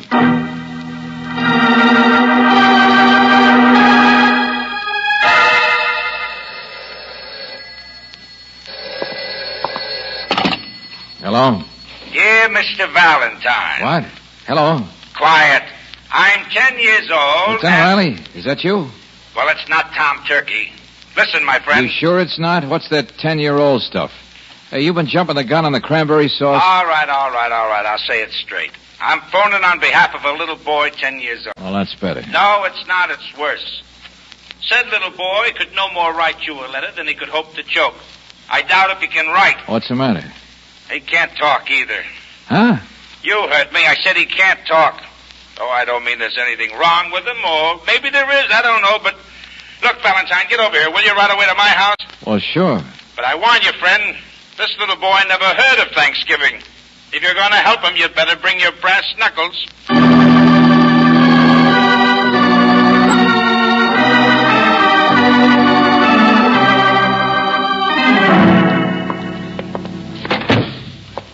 Where is he, Lieutenant? Oh, Mrs. Riley's got him in there trying to coax him to eat. But the only time he'll take a bite is when she's turned her back. Oh, is he? Where'd you get him? One of the boys in my department picked him up early this morning at 3 a.m. on the waterfront, the warehouse lane. Oh, I see. A little on the tough side, huh? Oh, they all are down there, like a bunch of dirty seagulls and scavengers running loose. We can't even find out who he belongs to. Maybe nobody. And only 10 years old. Listen, this sergeant of mine in a squad car nearly runs him down. See, the kid was racing across the empty street, not even looking. Well, Mike gets out to help, naturally. The kid wasn't hurt, but he swung on him. He tried to get away, scared to death, and clawed and scratched. And then Mike realized the kid wasn't talking. Not a sound. Now, that's the part I don't get. Clear it up, will you, Riley? Well, Mike couldn't even find out where he lives, so he brought him in. My friends, that boy hasn't spoken one single solitary word since. Hardly a noise out of him. Oh, except maybe to cry a little. Only he stops that when you look at him. But, Lieutenant, he's probably a mute. Oh, 2 doctors were out from juvenile hall to look at him. One of them said the kid's faking, but they both agree there's nothing wrong with his vocal cords. What's the other doctor say? Psychic shock. Oh, you mean he can't talk because of something that happened to him? Well, they're not sure. They say it'll take time to be sure. I've arranged for the hall to take him over to try to find his family, if there is one, to feed him and... But that takes time, like you say, days, weeks. Now you get it, pal, and the doc says it'll help him a lot better if we could work fast. Because the most likely thing is that last night he saw something. Was mixed up in something that scared the blue blazes out of him, and he was running away. A little before 3 a.m. last night, I saw something. Yeah, but what? Nothing happened down there. Nothing was reported. My department can't just go bursting into a... Huh? Well, hello there, Sonny. Hello. You finally ate something, did you? Such big eyes. He listens, but he doesn't listen. Yeah. Come on in here, son. Come on. These are friends of mine, see? Now, wait a minute. Don't jump like that. I'm not going to bite you. Come on in here Skip it, Riley. What time is it? Huh? 1:45, George. Oh, good. Hey, look, kid, how about coming with me? I've got an extra ticket to the big football game. Well, I'll get you to meet Big Mike Moralewski, the All-American. Maybe you can even sit on the bench with the team, huh? George, he's just more frightened. He's crying. You see, you can't get him interested in anything. But a boy in a football game, I think the doctors are... Oh, it's Thanksgiving. I mean, a kid belongs in somebody's home on Thanksgiving. Well, are you going to just sit there, Valentine? I know, Softy. I know. We've got work to do and fast. Come on, Brooke, take the kid's hand. We're going to go straight at this, at the waterfront.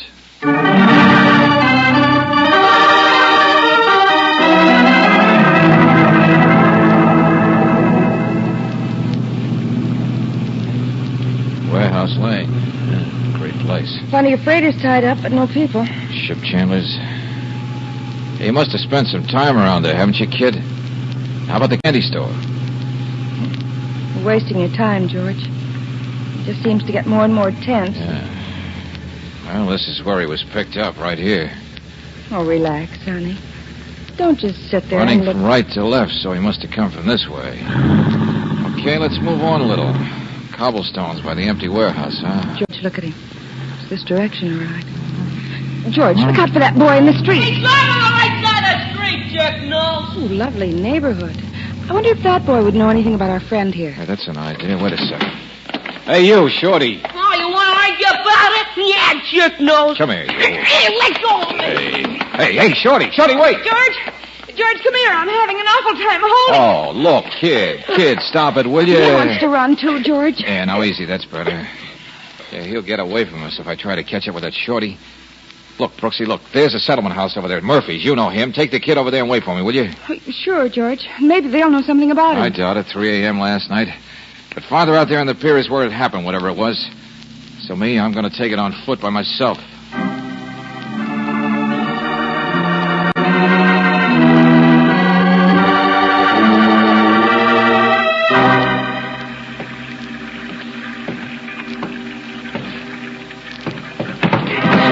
Hey, look out! All right, Shorty, I got you this time. Get your paws off, jerk nose! Cut it out now. Cut it out. I just want to ask you something. You know that other kid I had back in the car there? You know his name? I never seen him before. I ain't done nothing. What's your name? I don't know. Let go. You kids running loose out here by the ships last night? I was up on the moon eating cheese. Let me go. Oh, brother, great tribe, aren't you? Stick together. Never tell anybody anything. Oh, now, look, kid, I'm not a cop or anything. I just want to find... Hang on to him. Hang on to him, man. Don't let him loose. Oh, no, you don't, Shorty. I got you. Hey, don't let him loose.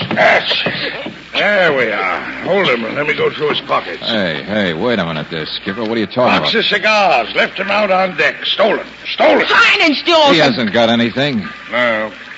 He's too big anyway. You're not the one. Not what? Come on, Shorty, get out of here. You know help. I told you, jerk nose. Yeah. Water rats. Same the world all over. All the same. Good cigars, too. First mate, give them to me so I'd let him stay uptown. Wait a minute, Skipper. Wait a minute. Were you looking for another kid? No. Yes. Something stolen last night, you mean, huh? During the night? Cigars? No, this afternoon, a few minutes ago. Come up like rats open the horses. I tell you, it's awful. Marseille, it was my last port. Same thing, same the world over. Nobody stops them, nobody can stop them. Kids. Hey, wait a minute, Skipper. This your ship tied up here? Yeah, leaky old tub full of potatoes. Frenchmen like potatoes. Uh-huh. Looks about ready to sail. Were you here last night? What are you peddling? Dope, punch boards, cheap liquor? No, listen, will you? You have trouble with kids getting aboard, huh? Characters like you in every port, too. Dock loafers. Always got a deal. Sure I have trouble. That's the customs pier watchman. Nobody can stop them. You see those big rat guards? Right over them like monkeys. Uh-huh. Did some kids get aboard your ship last night? No. Now stop pestering me. Are you sure? Around 3 a.m.? Fight was on the pier, not the ship. What fight? Oh, that's the pier watchman. He's the one spreading the story. Couple of bums, I guess. I don't know. My old deck watch was sound asleep, of course. You didn't see it? No. Yeah, I don't know. Woke me up. I yelled, shut up, out of my porthole, went to sleep. Hello there, Skipper. Wait. I'm so glad to catch you. Huh? Oh, what now? A sailor comes ashore and I'm just going to take a minute. It's about a woman, you see. Oh, that I see, and so nice. But right now, I want to... Get what I mean? Dock loafers, all trying to sell something. Now it's telephone numbers. Go on, Baldy, get out of here. Wait a minute. I've seen this guy before. Well, it's not mutual. Skip, if you just listen to me... His name's Salvori, I'll tell you. Yeah, I've seen him in lineups. Are you around here last night? I beg your pardon. Oh, it's a great neighborhood. Salvori, the big operator. Last trip he was here selling raffle tickets for a three-wheeled automobile. Oh, but Skipper, listen. Thanksgiving, they say. Well, thanks and good night. You pester him. I'm going backwards. Yeah. Hey. Look at that, will you? Is that what you wanted to see us about, Salvori? That crowd down at the pier? Something's happening. No. I got no deal to make. Come on, let's take a look. Afternoon, friends. What's going on? Don't suppose you have 50 cents or so? See, an old pal of mine, he was going to buy me Thanksgiving dinner, you see. Never mind that. What are those men doing down by the water? Fishing, sorta. 50 cents is about all it would take, though, you see.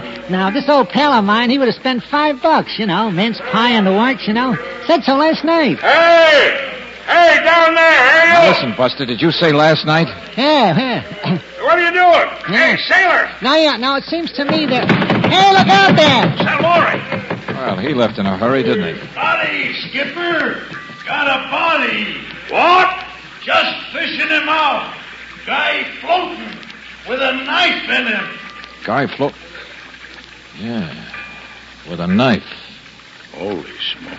Yeah, see, that's what I tell you. You see, a pal of mine, he was going to buy me a Thanksgiving dinner, see? Only instead, it looks like he got in a fight about 3 a.m. last night, I figure. Yeah, and got murdered, see? So tell me, how's about the 50 cents?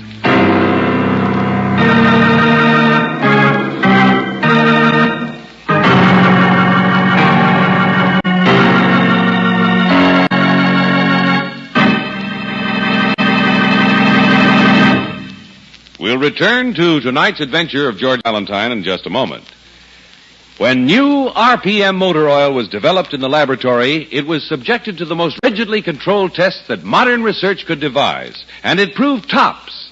The oil that doubles engine life between major overhauls due to lubrication. The next question was, would it live up to these tests in your car? Tonight you'll hear the answer from the crews of 2 actual test cars in the heart of downtown San Francisco. Following is a special transcription made during the road test period. We switch you to test unit number 1 and research supervisor Carl Watson in San Francisco. We are making rather slow progress heading west along Market Street. Test unit number 2 is behind us in the traffic. We're driving under the same kind of stop-and-go conditions that you do, the toughest kind on engine wear. It's our job to see if new RPM will back up our laboratory findings. I'll switch you now to research engineer Bob Burchell in unit number 2. He'll tell you about these special cars and the data we are recording from the instruments. Go ahead, Bob. This is Bob Burchell. The engines in this test car and test unit number 1 ahead of us are both equipped with irradiated piston rings, just like those in our laboratory test engine. They also have Geiger counters attached so that we can hear and record wear as it actually takes place. We are making a comparison test. Test Unit 1 is using new RPM, but in this car we have a well-known conventional oil in the crankcase. It is one of the best premium type oils. Naturally, I can't reveal its brand name. Now I'll hold the microphone closer to the Geiger counter, which detects minute particles of metal as they wear off the irradiated piston ring. Hear that rapid clicking? That means a comparatively high rate of engine wear. Now I'll switch you back to Carl Watson for a comparison with new RPM motor oil. Number 1. This is Watson again. You hear that slow click of the Geiger counter? That is an outstanding low wear rate count. It's new RPM under the same condition type oil you heard about a moment ago. Day in and day out, mile after mile, the counters have clicked off the same story. The results we got in the laboratory tests on new RPM motor oil are checking out on the road. Proved in the laboratory, supported in severe road service. That's new RPM motor oil. The oil that cuts in half the wear rate of critical engine parts, doubles engine life between major overhauls due to lubrication. Try it. Sold with a money-back guarantee of satisfaction at independent Chevron gas stations and standard stations where they say and mean, we take better care of your car.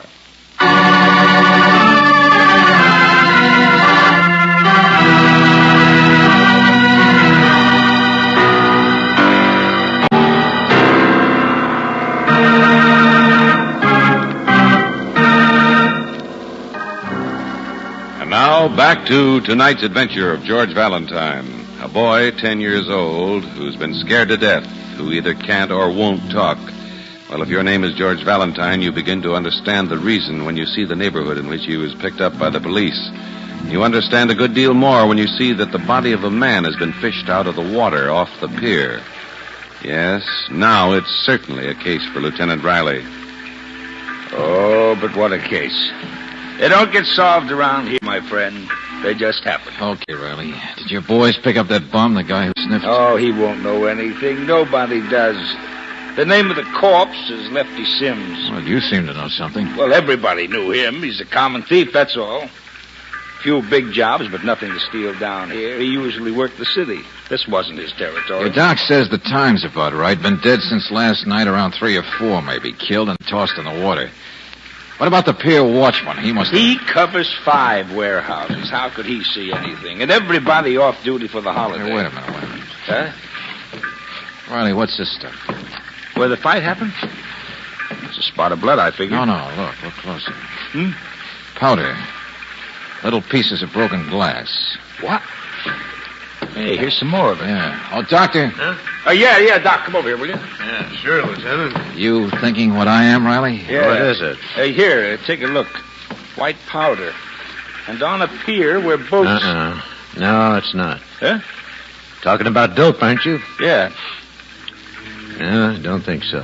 False alarm, huh, Doc? Well, it might explain why there was a fight, what was going on out here. Something of value. Yes, of course. Smuggling, you think, huh? Peddling, or... Yes, I'll do the thinking, Doc. You just tell me... myosin, perhaps. Something like that. I can run a test. Myosin. It's valuable. Didn't I say that? Drug of some kind. Cure people instead of making them sick. Worth a lot more than dope, too. Easier to market. Yeah, same thing. Only more in the big time. Did that watchman say there were any kids on the pier last night? Valentine, I'm trying to get the doc here to talk English. Did the watchman see any kids? No. Okay, so long.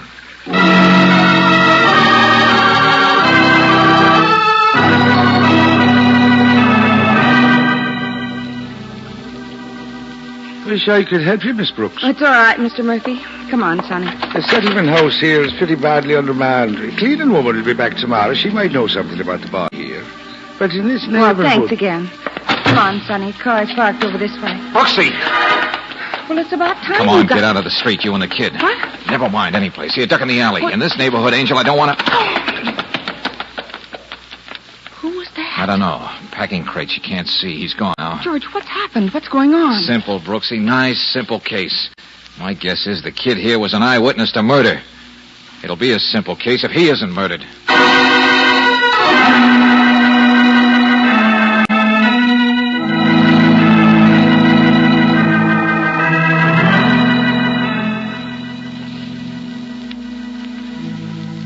Oh, kid, please talk. Please tell me, will you? What did you see last night? Look, nobody's going to hurt you. I won't let him. But you must have seen things like this plenty of times before, kid. I don't mean murder, but you grew up in a tough place. And you're not going to do anybody any good if you just... Yes, he just cries.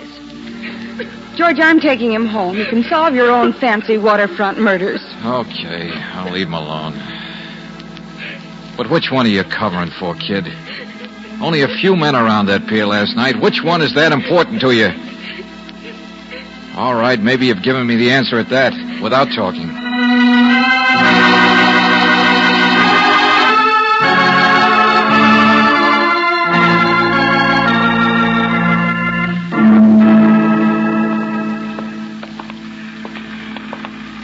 Says you. You admitted you saw your old pal Lefty, didn't you, before he was murdered? I tell you... Come on, Riley, along the deck here. Now, look, I promised me a nice Thanksgiving dinner, you see, Lefty does. He can pass walking up to the pier and never come back. But didn't he say who he was coming out to meet? Didn't he? Here we are, Riley. Let's go in here. Hey, Skipper, this your cabin? What? Oh, no, mine's forward a ways. It's all right, the owner's cabin. Nobody ever uses it. Just want a place to talk. Already said all I'm going to say. Come on, you two, Skipper. The name is Stogue, isn't it? Yeah. Well, wait a minute. Here's the other one. Bring him in here, Sergeant. Let go, man. Let go. Mr. Salvori. Now I have to stand rats on my ship, eh? Picked him up in the neighborhood, Skipper. That's all for now, Sergeant. What about the kid, Valentine? Oh, he's all right, Riley. I left him in my car out on the street. So because my name is Salvori, you think... You were around here last night, too, weren't you? Always around. As stock loafers would deal. Yeah, but don't try to cover up so much, Skipper. What? Now, listen, all of you. We can't find anybody else with a chance of being out here last night but you three. I was on my ship. Talk to this peddler. I said don't cover so much. Salvori's a friend of yours. Sure, everybody's a Salvori's friend. Except the law. Now, look, this is a smuggle case. A what? Not on my ship. I've never brought it. Lefty, the man who was killed, knew his way around the city. Salvori, you're the big waterfront middleman. And, Captain, you've got a boat. See what I mean?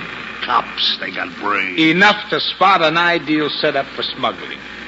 Captain Stogue, you bring it in. Salvori picks it up, gets it through customs, and Lefty fit it in someplace in the city. I think you're crazy. Somebody was waiting a little while ago to waylay Miss Brooks and a kid who was an eyewitness. Brooks? Skipper, you're too fat to run down an alley like he did. Sure, I heard his steps. Sniffy just shuffles. So tag, Salvori, you're it. Because now I know why you ran the first time when we saw the body. It's what proves you guys work together. No, I know you're crazy. Because on the pier earlier, you came up yelling to the skipper something about a woman. Well, the woman must have been Miss Brooks. You'd seen her with a boy. The witness the two of you have been trying to find. Sure, Skipper, you were looking for boys when I first met you, too, weren't you? My cigars. That's all, my cigars. Never mind, Salvori. The kid out there is going to give us the whole story, and a lot straighter than you ever would. Because I finally figured out his whole story. I never been mixed up in no smuggle. Sure, and never in a fight or used a knife. Why did you do it? Lefty try a double cross on you, too?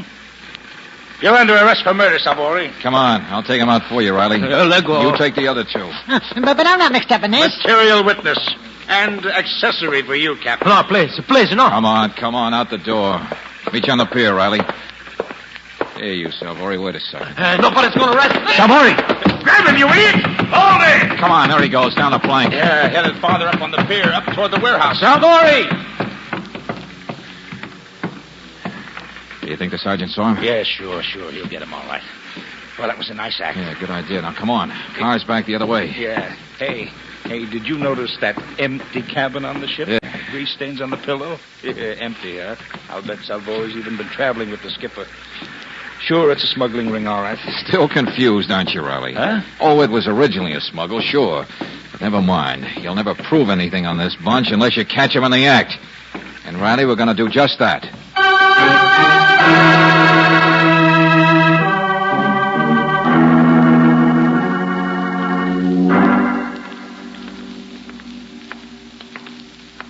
Well, it's the only car in the street. Uh-huh.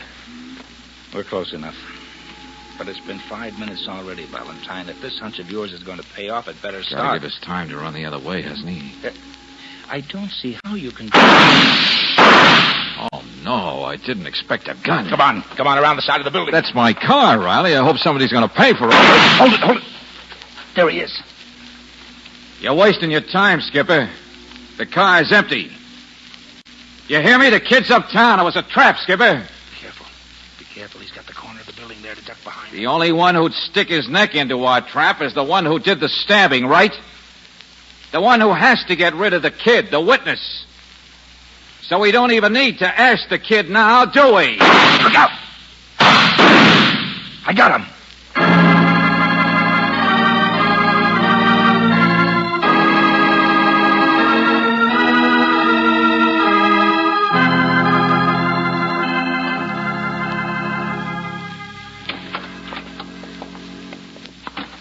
Lieutenant Riley's still at the hospital, George. He says he'll get his confession from Captain Stogue, all right. Keep it down, will you? The kid's in there. I'm trying out a system. We write each other notes. What about the smuggle stuff, those drugs? They searched the ship yet? Yes, they've already found some drugs hidden, but I don't understand. What did you say, writing notes? What don't you understand? How the smuggle worked? With a thief, a middleman, and a skipper involved? With drugs that couldn't be sold in this country except through the proper channels? But would sell for a fortune in Europe or on the black market? Oh, you mean it was to be smuggled out of the country? Mm-hmm, that's right, Brooksy. And Lefty, the guy who was killed, stole the drugs and delivered them last night. But he got a knife instead of a payoff. And the kid saw it. George, you mean the boy talked? He's all right? I guess he will be. See, I was afraid he was, well, maybe the skipper's son or something. Yeah, I know. That psychic shock, his refusal to talk. But he's not. He's only known him for a few weeks. Kid didn't even know where he fitted into the plan until a few days ago. Oh, George, for heaven's sake. See, he doesn't have any parents, Brooksy. Just a waterfront kid. But not nearly as tough as he acts. What's missing in the smuggle setup? There's customs on the other side, you know. Who gets the goods into the other country, off the ship? The boy? You mean he was a part of Nobody can stop him all over the world. Up and down like monkeys. Perfect, isn't it? Yeah. If you'd been with me, you should have noticed. Empty cabin on the ship with grease stains on a pillow. But Salvori is bald. Yeah, we better buy some shampoo for that kid, by the way. He was aboard that ship. Yeah, he saw the captain go ashore to meet Salvori and Lefty. He saw the murder. Then he broke out and got away. George, let me talk to him. This ridiculous business of writing notes... Oh, sure, he'll talk now. Just been scared to death, that's all. All he wanted was to be happy. He was expecting to be happier than he'd ever been before. George, if you don't stop playing clairvoyant... Well, the captain's the only one who could have brought the kid. Therefore, made him afraid, made him run ashore. Therefore, Brooksy, the skipper was... Well, don't you remember how the kid reacted when I asked him to go to a football game? Just puzzled? George, he is writing. Sure he is. Gives me more time to look the words up in the dictionary. Hello, mademoiselle. Oh! Sure, Angel. That's why I wouldn't talk before. He wants to stay in this country. Afraid we'd find him out. He's from Marseille. He's French. Oui, Marseille. Mais j'aime l'Amérique. Et monsieur, il dit que... Hey! French. Here, give me the pencil. And the dictionary. You think you could stand a turkey dinner, George? Turkey? Oui. You see? One language. Oh, I guess it is Thanksgiving, isn't it? And now we got a pilgrim on our hands, Angel. A hungry little pilgrim.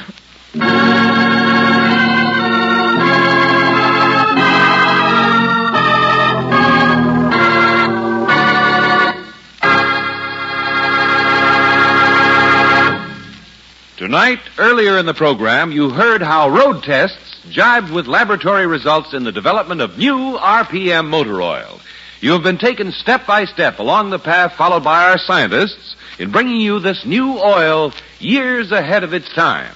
From the first survey to determine what the ideal motor oil should be, through the ultimate proof in an automobile engine, you've heard the new RPM story firsthand. Now discover it yourself, firsthand. It's sold with a money-back guarantee of satisfaction at standard stations and independent Chevron gas stations, where they say and mean, we take better care of your car.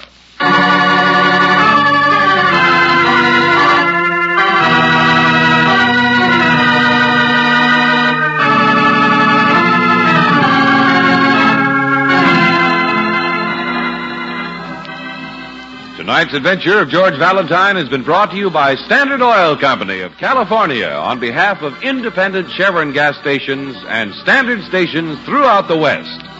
Robert Bailey is starred as George with Virginia Gregg as Brooksy.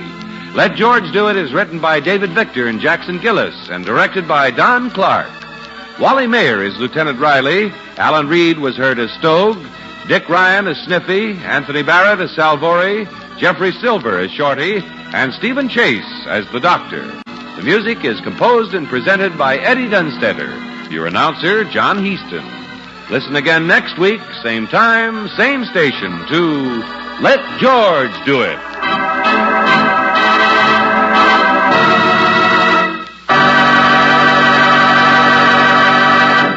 Your community chest helps care for homeless and neglected children in your own neighborhood. Community Chest Child Care Centers operate year-round. This year, make sure you give enough to your community chest to help all year. This is the Mutual Don Lee Broadcasting System.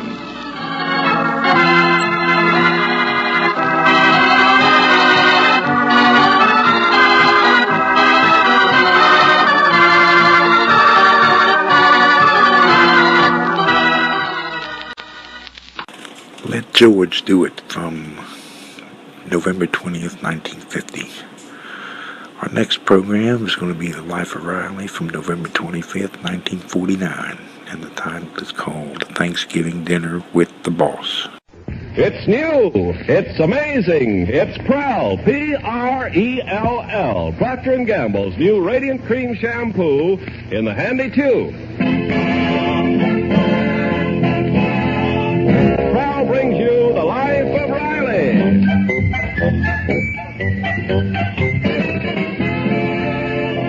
Prell, the shampoo that removes unsightly dandruff in as little as 3 minutes and leaves hair radiantly clean, radiantly lovely, presents The Life of Riley with William Bendix as Riley.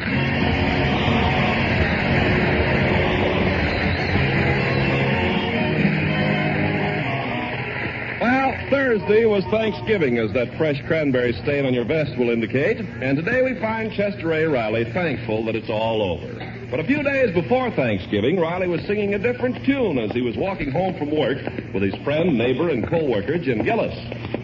Hey, wait, Gillis. Let's go down this street here. I got to pick up our Thanksgiving turkey at Al's Meat Market. Oh, I'm glad you reminded me. My honeybee told me to pick ours up. Ah, great guy, Al. You know, in our house, all four of us like the drumstick, and nobody likes the whatchamacallit. So this year, Al promised to give me a turkey with 4 drumsticks. How is that possible? 1 turkey with 4 drumsticks? Yeah, well, with Al, it's easy. Some other customer will get a turkey with no drumsticks and 2 whatchamacallits. You know, I love Thanksgiving, Gillis. Yeah, me too. It's nice to stay home and bask on the bosom of the family. Yeah, we're pretty lucky compared to other guys. We got something to be thankful for. After all, we've got our health. Yeah, that's something to be thankful for. We each got fine kids who were married to 2 fine, plain, home-loving girls. Yeah, that's something to be thankful for. You know, Gillis, we might have married a couple of flashy dames just for their looks. You know the type, those luscious blondes with those gorgeous figures, but we didn't. That's something to be thankful for. And that ain't all. I'm thankful for the good friends I got. Like you, Gillis. A guy couldn't ask for no better friend than you. You're wonderful. I love you too, Riley. I feel like we're more than just friends. We're brothers. Oh, we're more than brothers. We're sisters. Under the skin. I'll never forget what you did that time our house burned down and we had no place to live. Ah, what did I do? So I let your family live in my house for a couple of weeks. Any noble-type person would have did the same. Yeah, but you only charged us $4 a day, the ceiling price. Well, one good time deserves another. I was just paying you back for that time 5 years ago when I needed that blood transfusion to save my life. I'll never forget how you offered your blood. Oh, it was nothing.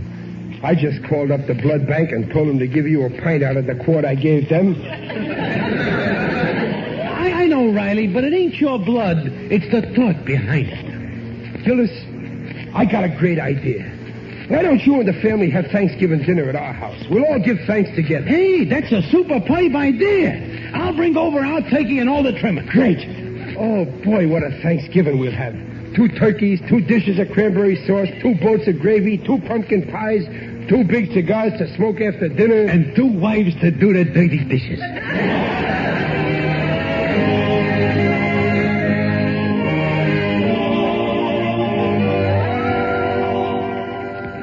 Chester Riley, how could you go and invite the Gillises for Thanksgiving dinner without telling me?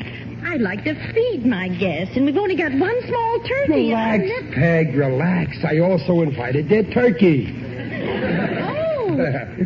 Oh, no. No, it's not right to let guests bring food. Now, we'll buy them... Evelyn, it's real holiday spirit.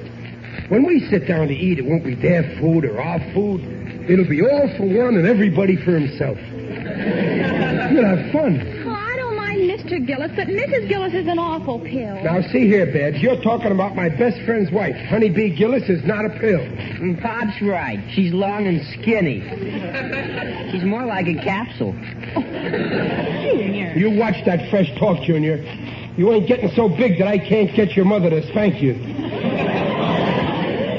I'm sorry, Pop, but that Egbert Gillis is murder. And when he sits down at the table, he eats like a wolf. I said stop it. Just remember, that wolf happens to be the cub of my best friend. Now, it's all settled. The Gillises are coming to dinner. My head's made up.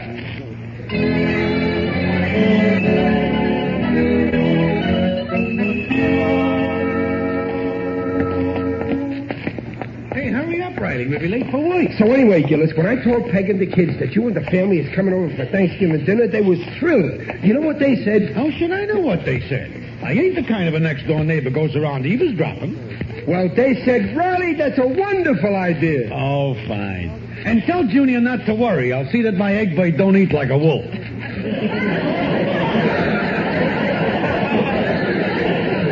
Gillis, you heard.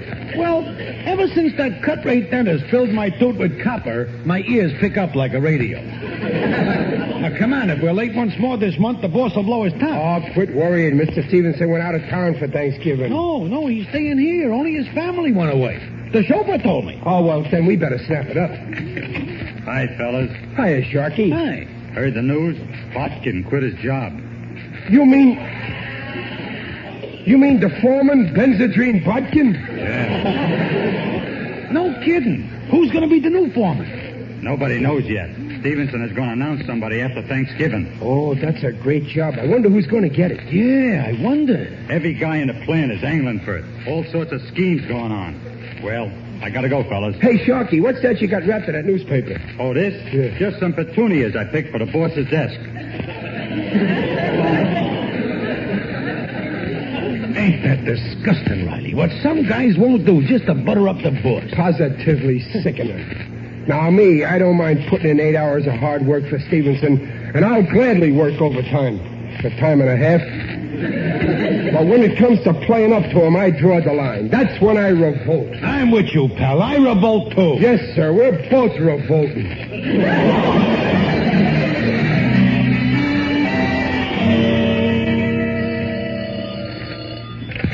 Hello, Stevenson speaking. Hello, boss. This is Gillis. I just heard you're going to be a bachelor on Thanksgiving. Me and the family would love to have you break bread on us. Well, say, that's awfully nice of you, Gillis. I think I can... hold on a minute, will you? My other phone's ringing. Hello? Hello, boss. This is Riley. What are you doing for dinner on Thanksgiving?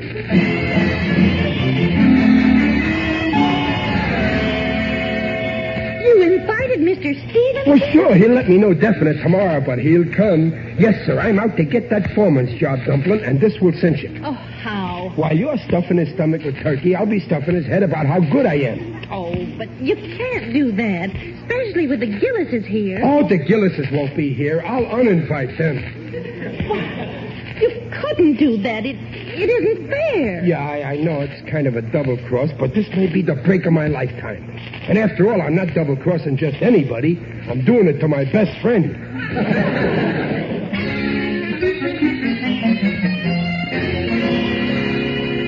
But, honeybee, don't you get it? I invite the big boss here to dinner, I get in good with him, and the next day I'm foreman. But you promised to go to the Riley. Oh, I'll get out of that pooch face. This is a crucial thing. Now leave everything to me, vision of loveliness.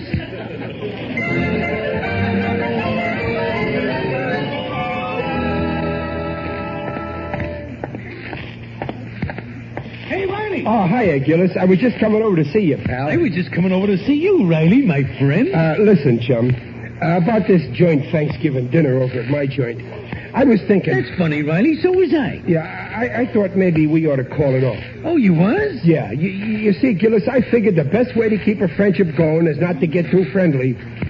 Well, you got a good point there in your head. In fact, it's very dangerous to get together Thanksgiving. I can see just what's going to happen. You'll come over with your wife and egg bread and your turkey. And there's me and my wife and kids in our turkey. It's very crowded. Where am I sitting? On the piano stool. Very uncomfortable. And everybody's nerves is on edge. First thing you know, my junior says to your egg bread, "Hey, egghead, don't eat like a wolf." Yeah, and then my egg bite takes a poke at your junior and gives him a bloody nose. Right. And then my wife comes in, takes one look at Junior and yells, "Junior, wipe that cranberry sauce off your face." But then she finds out what happened, so she turns on my honeybee. That's right. And Peg says, "Really, honeybee, you might teach that brat of yours some manners."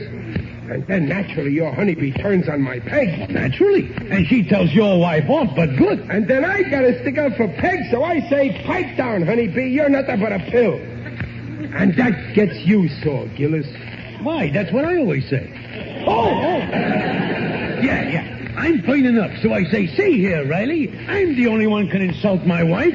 And then I pick up a turkey leg and throw it at you. And I throw a whatchamacallit at you.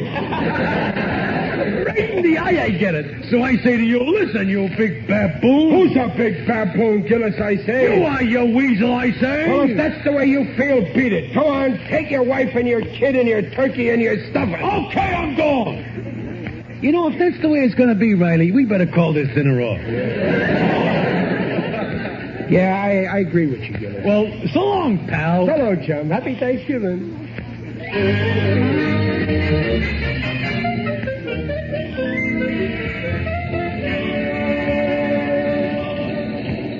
we need some more rivets, Gillis. Oh, yeah. Oh, quitting time, Riley. Yeah, okay. You know, I sure am glad we called off our Thanksgiving dinner. Yeah, much better we should each have a quiet dinner with no headaches, except our wives. Yeah, you're right. Riley.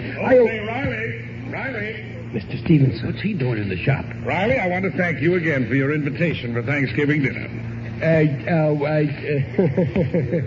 Why, you double-crossing snake. And Gillis, I want to thank you for your invitation. Gillis, why, you're a bigger snake than I am.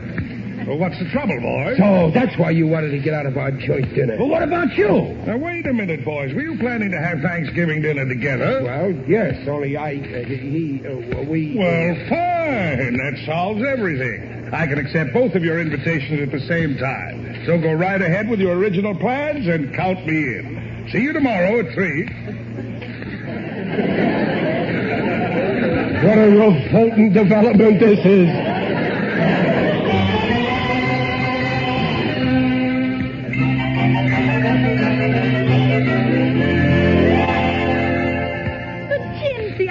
Your boss was coming here for dinner. No saccharine lips. That's all changed now. We're all going to eat at Riley's. Oh, but Egbert's been invited to Artie Meyer's house. Good. Maybe it's better my boss don't see our Egbert. Things are tough enough. Well, all right, we'll go. Even if it is Riley's house, you can still drop a few hints about the foreman's job. Oh, no, that's out. Riley and me made an honorable deal. And Hinton wouldn't be croquette. I guess you're right. It's not the honest thing to do. But I got a better plan. We're bringing a turkey, and Riley's got a turkey. But what do we need 2 turkeys for? Why, yes, one will be enough for 7 people, especially the portions Riley serves. So I'll sell our gobbler and buy the boss a box of his favorite cigars. That'll put us in solid. Oh, Gypsy, you're so clever.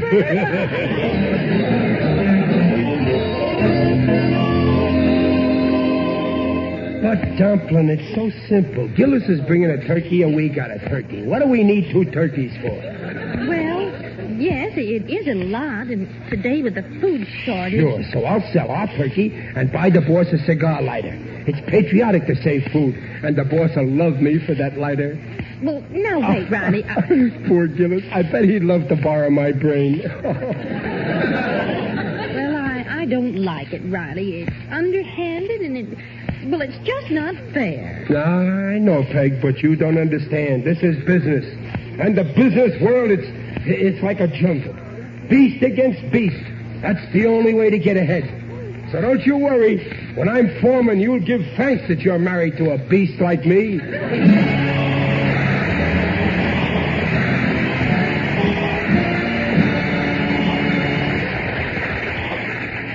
We'll hear the second act of The Life of Riley in a moment. Say, Ken, millions are asking for Prell, Procter & Gamble's Radiant Cream Shampoo in the handy tube. Of course, Prell's popular for 2 reasons. First, Prell leaves hair more radiant than any soap or soap shampoo because Prell can't leave a dulling soap film. Second, Prell's a wonder for unsightly dandruff. Yes, Prell removes such dandruff in as little as 3 minutes. Examinations by a group of doctors proved it. In case after case, even stubborn dandruff was controlled by only 2 Prell shampoos a week. And that handy Prell tube's popular, too. No messy jars, no waste or spill. A little makes mountains of lather. So for hair radiantly clean, hair free of unsightly dandruff, ask for... Prell Prell Shampoo. Leaves hair radiant, gleaming bright. Not a bit of dandruff is in sight. Comes in a tube, handy too. Prell Prell Shampoo. By Prell.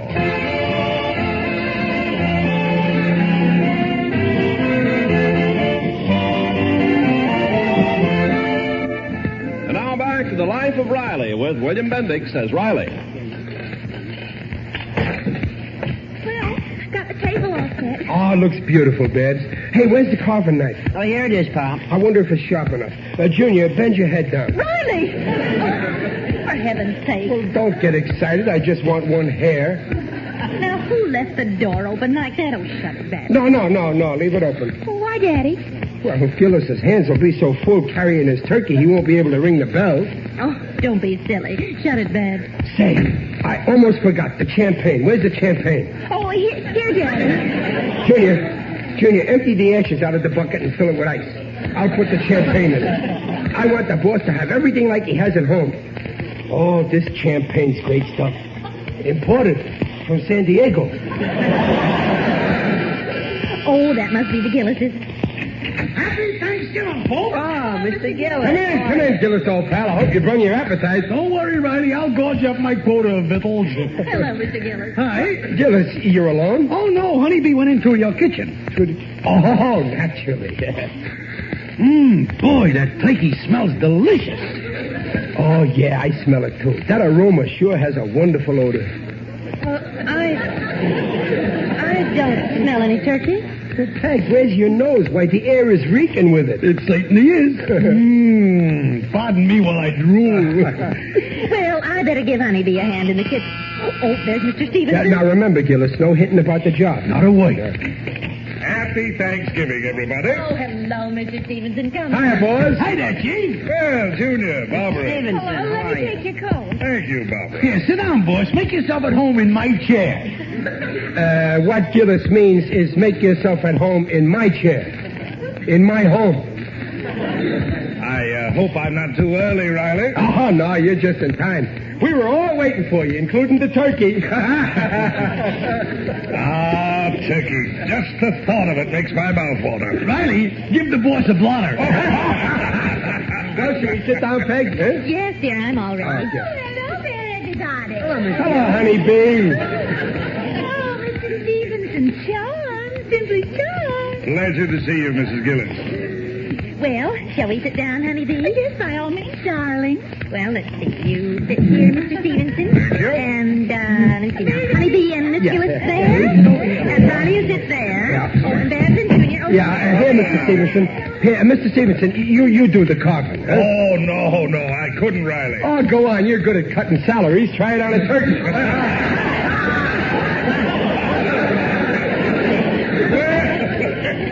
All right. Well, I'm all set. Bring on the turkey. Okay, bring on the turkey. Yep, bring on the turkey. All right, Honeybee, bring on the turkey. Say, where is it, Peggy, dear? Why, in the kitchen where you put it. I didn't put it anywhere. Where'd you put it, darling?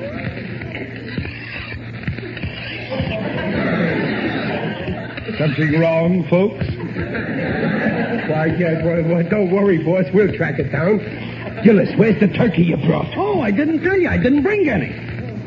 You didn't? Well, where's the turkey you had? Oh, well, that's right. I didn't tell you. We ain't got it. Oh. You see, we thought you were... Oh, dear. Oh, my.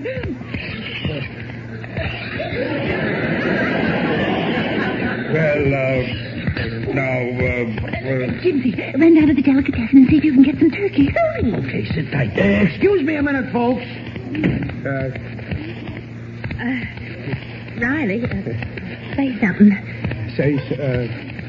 I read in a magazine once that sardines have got more vitamins than all...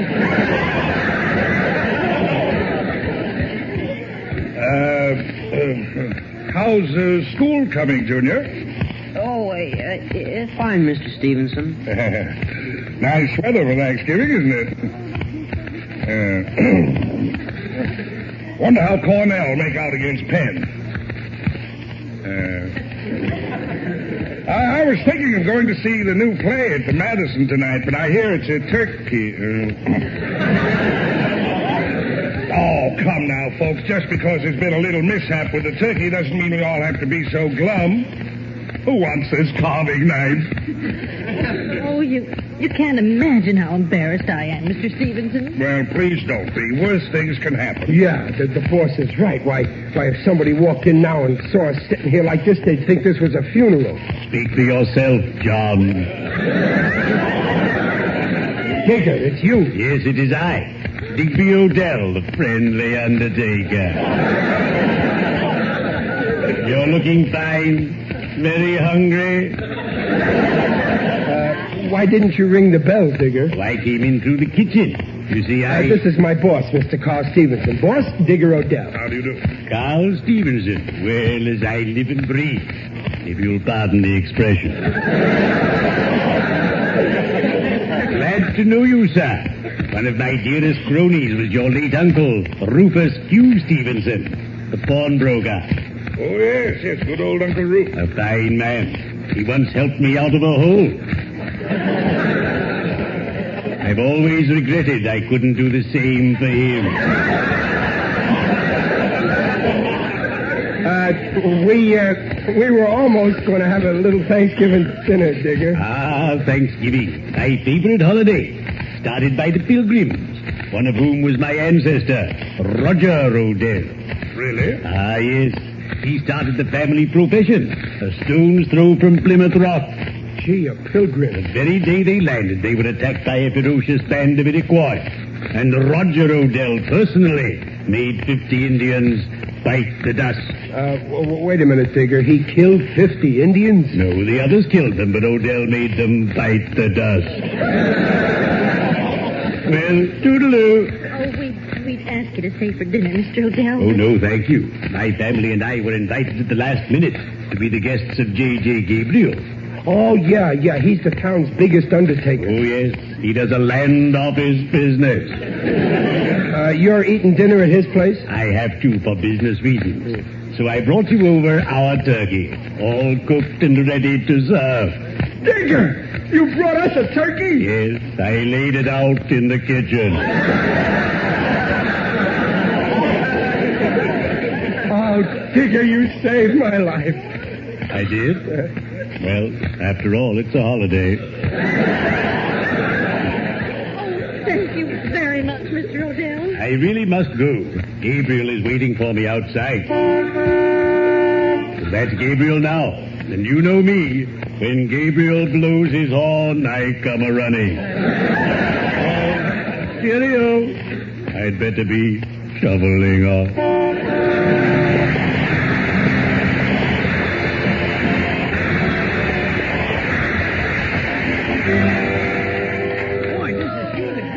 Boy, Digger sure saved our life with this turkey, eh? Gillis, can't you eat quieter? You sound like the super chief. On my word, Mrs. Riley, I haven't had a meal like this in years. Neither have we. Oh, shoot. That's no way to talk. Don't yell at the boy, Dumplin'. He only means we can't eat like this every day with the salary I get on the job I got now.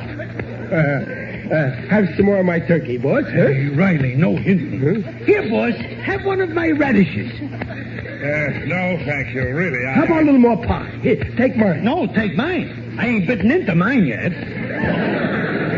More coffee, boss? Please, boys, not another morsel. All I want now is to fall into a soft chair and smoke a good cigar. Oh, well, here, smoke a whole box. With my love. Well, light him with this nifty lighter, right from my heart. Well, boys, this is very nice of you, but you really shouldn't have done it. I don't expect any presents. Oh, forget it, boys. Well, shall we go in the other room? Yeah, no, wait. Let's drink a toast. Good idea. What'll we drink to? Let's drink to the health and happiness of the new foreman. Oh, then you know Riley. Well, I sort of guess. You know too, Gillis? Well, I know what a great executive you are, boss. So there's only one man you could pick. Get ready, honeybee. Oh, I'm so excited. Well, I'm glad you men like the man of my choice. So here's luck to the new foreman, Joe Beamish. Joe Beamish? Joe Beamish? Joe Beamish? Yes, Joe Beamish. Fine fellow. Oh, Gillis, hand me that ashtray, please. Get it yourself.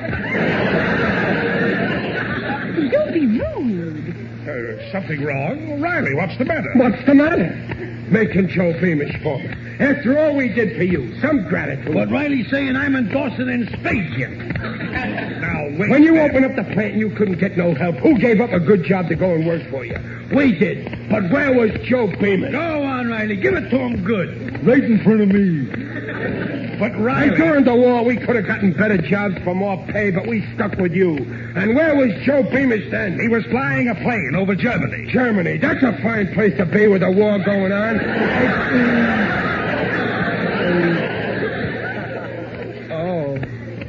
Oh, that's Joe Beamish. The one who was wounded? Yes. He's out of the hospital now.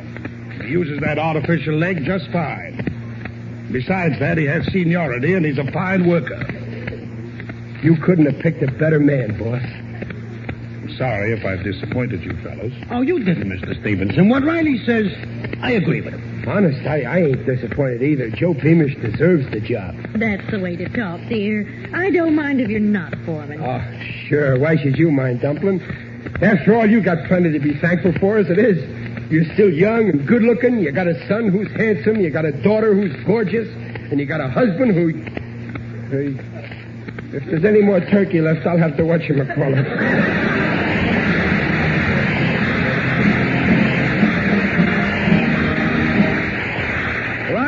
We'll be back in just a moment. The Wonder Shampoo. That's what they say about Prell, Procter & Gamble's Radiant Cream Shampoo in the handy tube.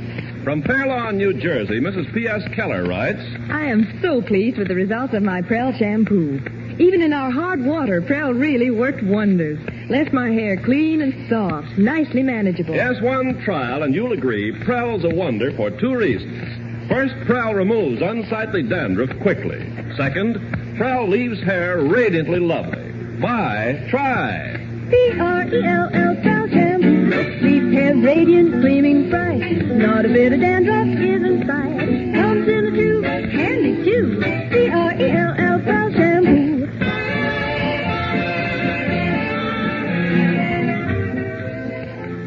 Well, it ended up a nice dinner after all, didn't it, honeybee? Simply scrumptious. And even if we ain't foreman, we're still friends. Hey, Riley? Through thick and thin. Yes, Sir Gillis, and believe me, they don't come any thicker than us.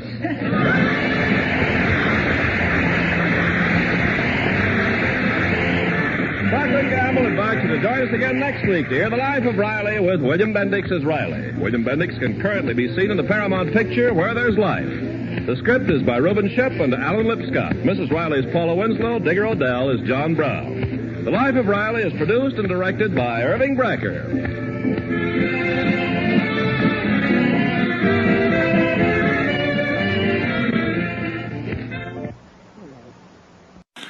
From November 25th, 1949, The Life of Riley. Our final show for this week is Sam Spade from November 24th, 1950. And it's titled The Terrified Turkey Caper. And then we'll be back after this to close it out for you. The National Broadcasting Company presents The Adventures of Sam Spade, Detective.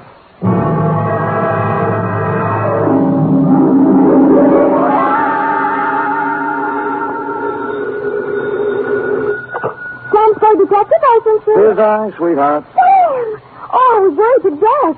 Just awful. Glass all over the floor, holes in the wall. That was just business going on as usual during altercations, F. Well, what was it all about, Sam? They tried, Effie, just tried to pluck my feathers and cook my goose. On Thanksgiving, too. How could they? Oh, they were a mean lot. Are you all right? Hale and hearty, every giblet in place and not a feather ruffled. Did you have a nice Thanksgiving? Oh, it was heavenly. Mama had a turkey dinner, sage dressing, cranberry sauce, candy jams. Hard cider? A little. Come clean, Effie? Well, I had 2 glasses. Everyone was there. Cousin Gertie, Dwight, Mrs. Flash. I was disappointed when you didn't show up, Sam. Did you have Thanksgiving dinner? Sure. Sam? At the Helping Hand Rescue Mission, where there's plenty of free parking and never a cover charge. For further details, consult the report, which I will presently be down to dictate on a tasty chronicle of foul play. The Terrified Turkey Caper.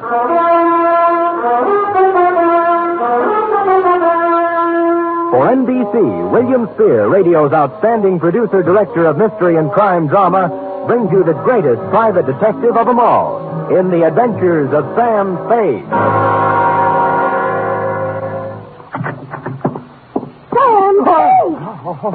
Oh, you were waiting for me. having Thanksgiving dinner at a rescue mission, and Mama cooked it perfectly wonderful. Thank your mother for me, F. Tell her I'll be over to break wishbones with her tonight. And to atone for my social indifferences, here's a little something I brought for you. Oh, Sam, you shouldn't have.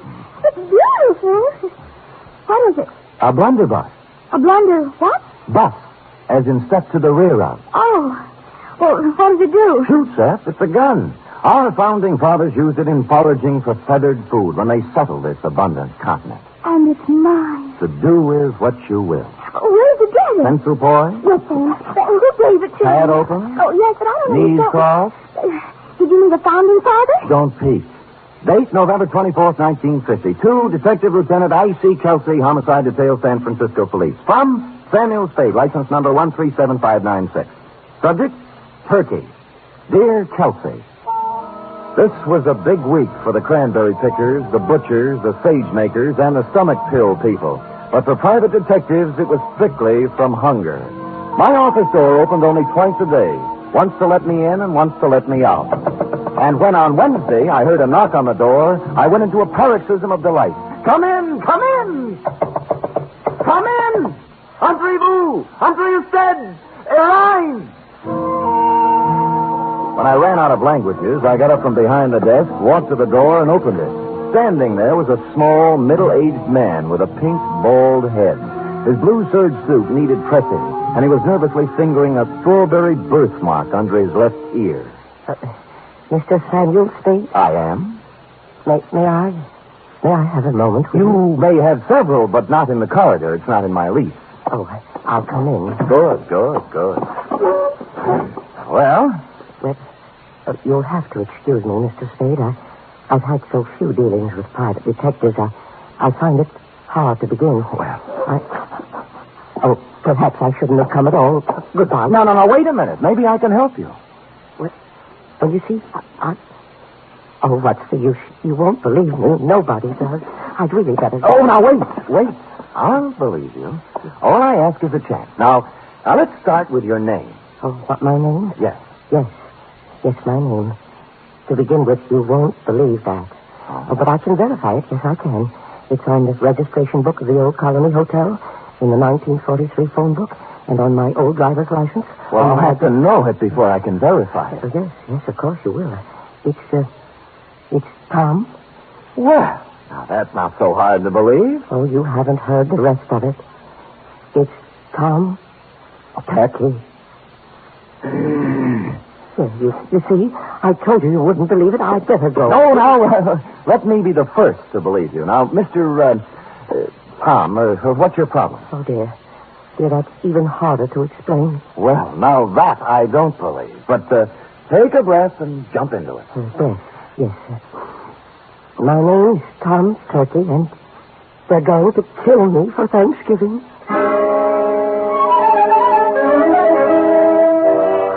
Well, I had asked for it, and I had gotten it. And I sat back wondering who had gone to all the trouble to play this funny joke on me. I was looking at my hand to see if there was any itching powder on it where he'd shaken it when my phone rang.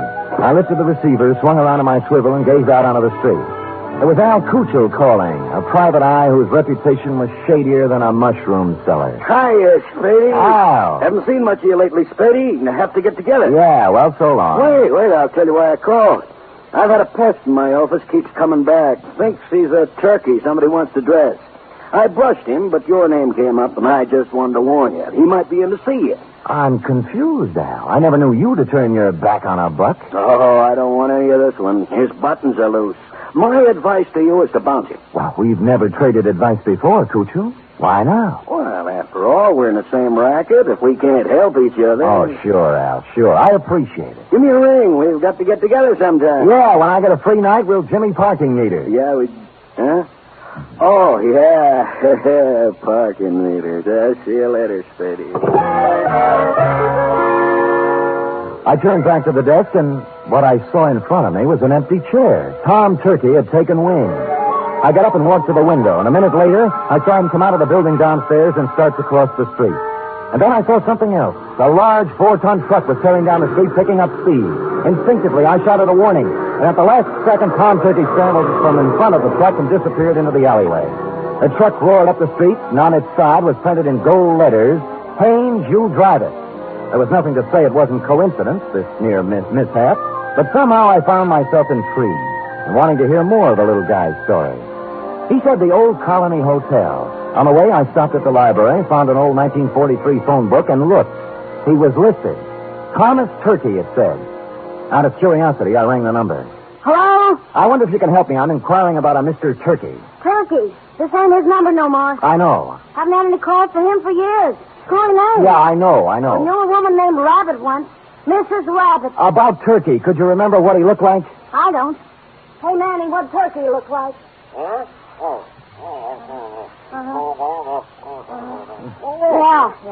Small man, around 50. Nice fellow, Manny says. Strawberry under his left ear? Strawberry under his left ear, Manny? Yeah, strawberry under his left ear. Well, thank you, madam, for your information, and thanks to Manny. Well, you're welcome, but I don't know what you're going to do with it. Old man Turkey's dead. Been dead for years. Curiouser and curiouser, I thought. They had described the man who came to my office 20 minutes ago, and now he'd been dead for years. I continued on to the Old Colony Hotel. Room, 75 cents, it said. Tom's room is 114. Who is it? Sam Spade. Oh, come in, Mr. Spade. I'm sorry I ran away. I didn't think you really believed me. Well, I'm not sure I do yet. Tell me, was that truck an accident? Oh, I don't think so, no. They made 3 attempts before to kill me. Somebody tried to push me in front of a train, and then a wheelchair full of cement dropped off a building and just missed me, and then I was shot at. Well, who were they, and why would they want to kill you? I don't know. I just don't know. Look, let's tack. Tack? Tack. I dialed your old phone number, and the people who answered said you're dead. Oh, a lot of people think I'm dead. Yeah. Look, do you still want me to work for you? Oh, yes, please. Well, you'll have to tell me more then. I can't... I guess I'd better tell you everything. Oh, it's hard to talk about, Mr. Spade. It's not easy to admit to someone you've been a foolish man. You see, I just turned 50. I was quite tired of the life I'd led. Proper, dull, and unfruitful, except in money. My business was wearing, and so was my wife, Henrietta. This has a traditional ring. Anyway, to make it short, I decided to run away. One day I drove to work. I parked my car in the middle of the Bay Bridge where the suicide note left it and disappeared. Where did you go? Oh, all over the world. I took a job on a boat. I did. On a boat. And then I settled in Sao Paulo, Brazil, under another name. Now you're back. Why? Well, maybe I got lonely. Maybe I got wiser. Maybe I felt I paid enough for my mistakes. Let's just say I'm back. I want to be with Henrietta. Have you seen her? I checked into this hotel and wrote her a letter saying I wasn't dead. I was back in San Francisco, and I wanted to come back to her if she still would have me. But I told her I wouldn't bother her unless she wanted to see me, that she could contact me here. That was a week ago. And you haven't heard from her? No, and almost right away these attempts on my life began. I see. All right, what's her address? 3118 Monroe. Oh, she's taken her maiden name again. Black. Henrietta Black. Well, come on, let's go. No, I'm not going to see her until she asks me. Well, look, you're going to my apartment. Nobody will bother you there. And you're going to see Henrietta? That's right. Oh, thank you. Thank you, Mr. Spade. You do believe me. I think I'm really ready to face the world again now. I deposited Tom in my apartment with instructions to open the door for no one but me, and then I proceeded to 3118 Monroe in the high-rent district. I was ushered through a comely portico by a Japanese maid who told me to wait in a study heavy with mahogany. In a moment, 2 people came in. The woman wore a black dress, silver pendant, flat shoes, and a complexion the color of apple meat. She was Miss Henrietta Black and/or Mrs. Tom Turkey. The man turned out to be Leander Luce, the lady's attorney, business manager, and canasta partner. You say you have something important to discuss with me, Mr. Spade? I do. I hope you don't mind my asking Mr. Luce to be here. Not at all. Well? Mrs. Turkey, I just talked to your husband, Tom. Mr. Spade, if you please. I say something? A rather feeble attempt at comedy, Mr. Spade. Well, I wasn't trying for a laugh. You are Mrs. Turkey, aren't you? I was. You undoubtedly still are. I'd expected to hear another one of these cruel jokes about my name. At Thanksgiving time, Mr. Spade, someone was always going to stuff Tom, baste him, dress him, slice him. This season, they're going to kill him. They are not going to kill him. He is already dead. He's not dead, Mrs. Turkey, and you should not. I should. Yes, he sent you a letter saying he was back in San Francisco and wanted to see you. Mr. Spade, This has gone absolutely far enough. Not quite. What about the letter? I know of no such letter. I see. Well, thank you for your time. I'm sorry I bothered you. Oh, you used bad judgment in coming in the first place. Yes, maybe you're right. There was falsehood in this someplace, Lieutenant, and it stuck out like a fat girl in slack. The only thing to do was to go back to my apartment, get Tom Turkey, and confront Mrs. T with her husband in the flesh.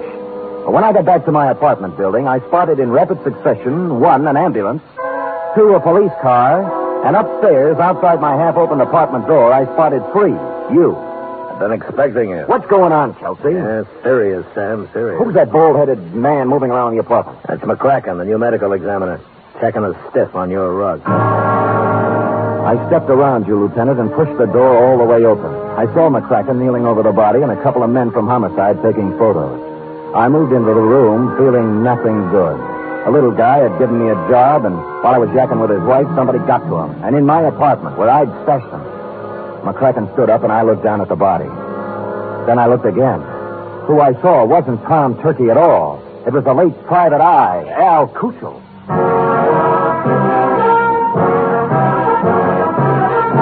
You are listening to the weekly adventure of radio's most famous detective, Sam Spade.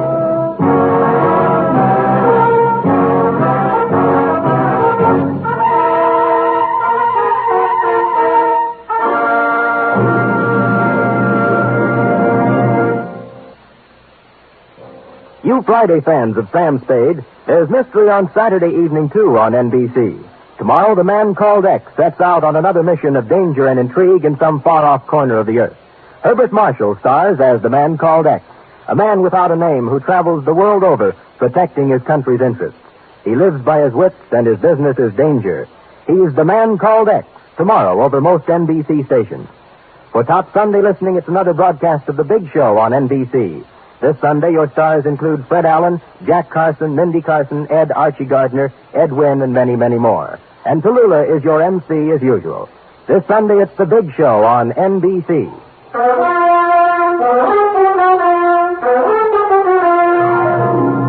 And now back to the terrified turkey caper, tonight's adventure with Sam Spade.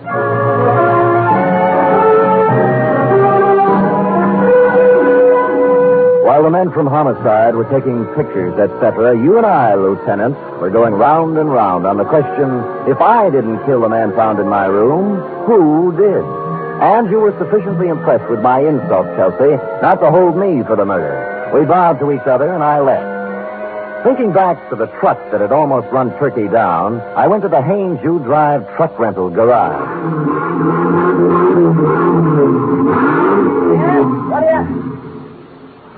What do you want? I'm a detective. Could you give me a list of names for everybody who rented a truck from you during the past few days? Sure. He handed me a big registration book, and I read every name for the past week. For the first 5 days, they all seemed to be nice, normal, abnormal names. And then, under the rentals for the day before, was the name of John Smith. John had given his address as 7200 Kearney. And I happen to know that Kearney only goes up to 2000. The dispatcher said that Smith had returned the truck about 3 hours before, and he remembered him as an ugly, heavy-set, and rough-voiced character who looked like an ex-longshoreman. They had already washed the truck, so the fingerprints were all loused up.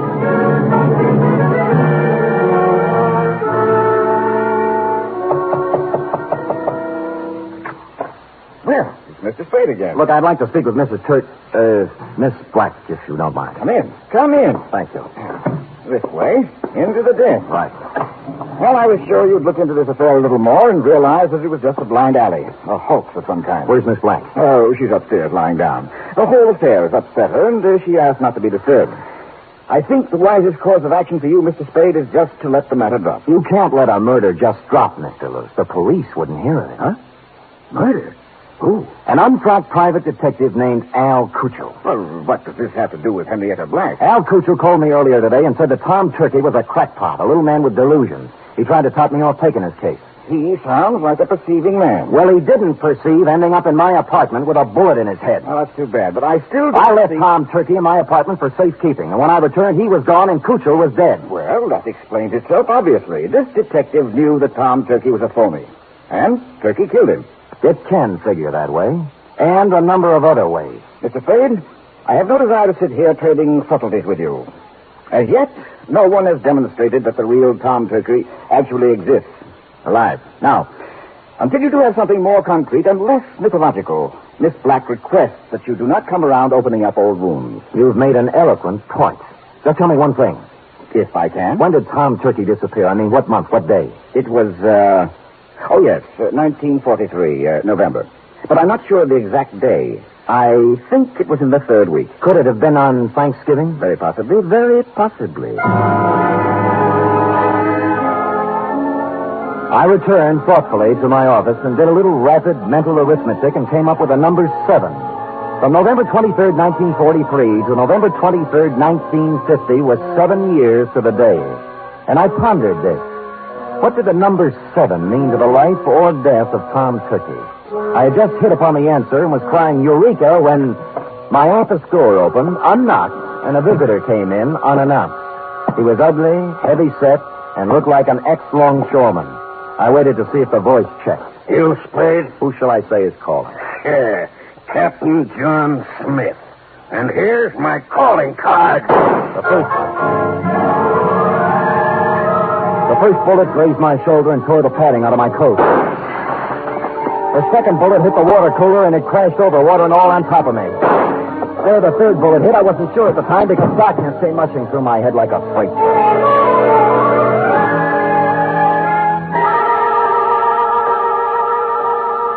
When I opened my eyes again, I expected to see St. Peter checking my ID card. But all I saw were the dust balls under my desk and a fly bathing himself in a pool of water spreading slowly over the floor. There was blood on my hand, but it came from a glass cut. I was in shambles, but alive. Captain John Smith had shoved off, obviously thinking his bullets had done their work.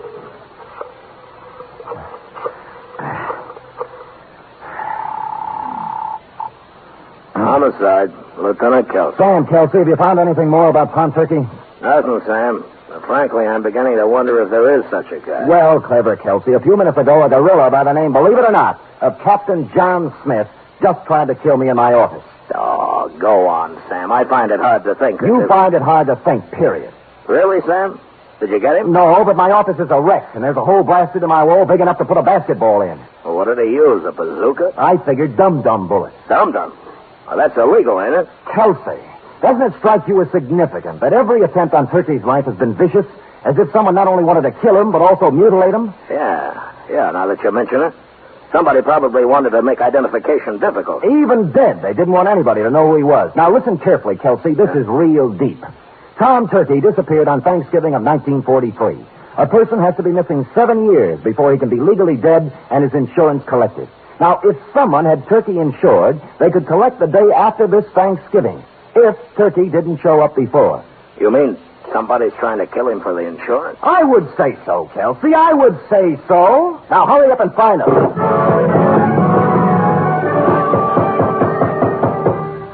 When I put down the phone, I heard a heavy pounding. For a minute, I thought it was in my head, until I turned to face the door, and standing there was a small pilgrim with bandy legs in black stockings, pantaloons, white-collared coat, and stovepipe hat. Hallelujah! He wore silver buckles, and what he was pounding on the floor was an 18th century blunderbuss. Hallelujah! Have I got the right place? Oh, offhand, I'd say so. If you're looking for Captain John Smith, he just left. Pocahontas is expected any minute. Now, don't you go trying to confuse me. I'm too thirsty. What's on your mind? Well, I'm looking for a fellow named Dan, Oh, I'm so thirsty, I forgot. Sam Spade? Yeah, that's it. There. Oh, you broke your water bottle, huh? Yeah. Good. That stuff's poison anyway. Hallelujah. Hey, say, do you happen to have any hard cider around? Fresh out. Oh. And I'm kind of thirsty, you know. Any type of corn squeezing?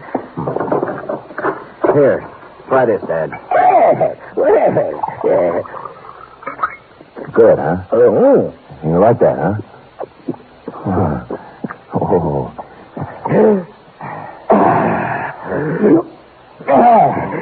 Follow me. But before we go, do you suppose we could have a little something for the road? It's bitter cold. I gave him a little, but not too much, because I didn't want him to lose his way. He walked me right down Market Street so he could look in the liquor store windows. He said it gave him a comfortable feeling to know there was so much good in the world. And then we turned right a few blocks until we came to the Helping Hand Mission. Across its gray front, a banner promised special holiday food and comfort to the unfortunate. And on the street in front of it, there was a brass band sending out signals to the fraternity that any minute the great feast of Thanksgiving would begin. The band members and other volunteer workers were all dressed as pilgrims, a quaint conceit. My pilgrim led me to a dark corner of the clubroom, and sitting there unhappily was none other than Tom Turkey. Hello, Mr. Spade. Oh, hello, Tom. What happened to my apartment? Why did you run away? Well, I was afraid. You told me not to answer the door until you came back.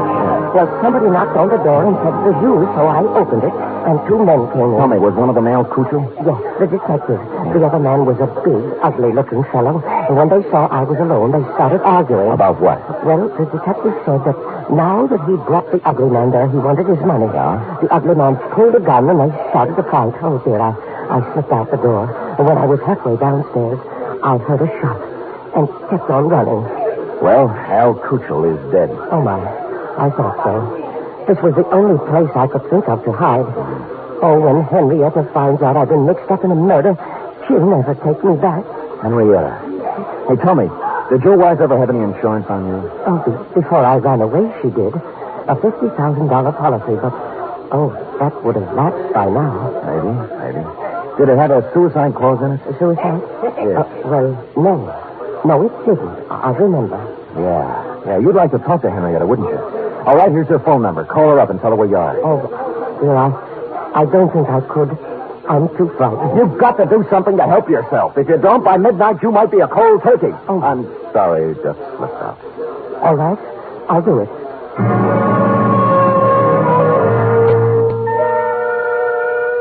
Well, he went and made the call. When he returned, he said that a man had answered who said Henrietta would come down and pick Tom up. He didn't want to wait, but I sat on him. The pilgrim brought us a dish of turkey dinner, saying he couldn't stand food himself, and we munched a spell. In a little while, a limousine pulled up in front of the mission with someone in back whom I couldn't see. The chauffeur stepped out and came in inquiring for Tom Turkey. It was Captain John Smith himself. When he saw me, a look of shocked surprise came over his unhandsome face. Hoping to catch him off balance, I drove at him. It was the liveliest thing that has happened at the Helping Hand Mission in years, and we had a good house, too. Money was even changing hands. When I heard the odds starting to go against me, I realized I'd better come up with something. Here, use this, partner. And I did. The bandy-legged pilgrim shoved his blunderbuss right in my hand. And I swung. Smith dropped like pheasant on the wing. I looked up. The passenger from the limousine was just coming in. What's the meaning of this? It means, Leander Luce, that you're not going to carve Tom Turkey up for your Thanksgiving insurance policy. Hallelujah. Drumstick, anyone?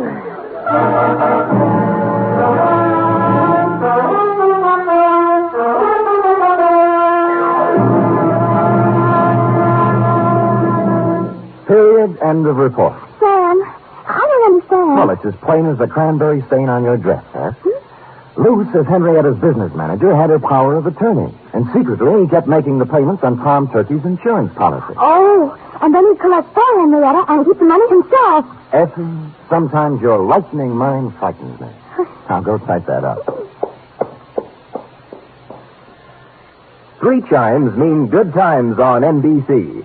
There's fun and laughs with the chimes later tonight when Ed Gardner stars in Duffy's Tavern. As usual, Duffy won't be there, but Archie the manager will definitely be on hand to serve his blue plate special of grilled English language. This Sunday, the big show comes your way again. Tallulah will be your hostess, and the stars include Fred Allen, Jack Carson, Ed Wynn, Meredith Wilson, and many, many more. It's the big show, Sunday, on NBC.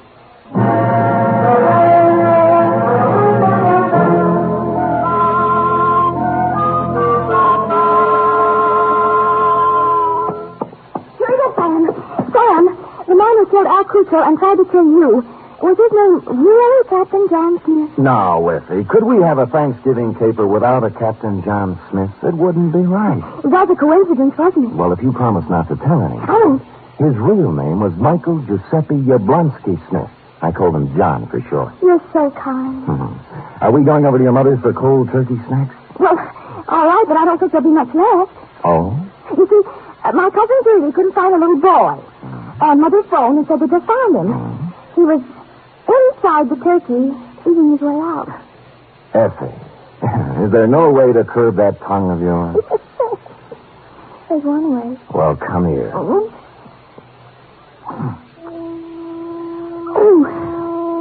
good night, Sam. Good night, sweetheart.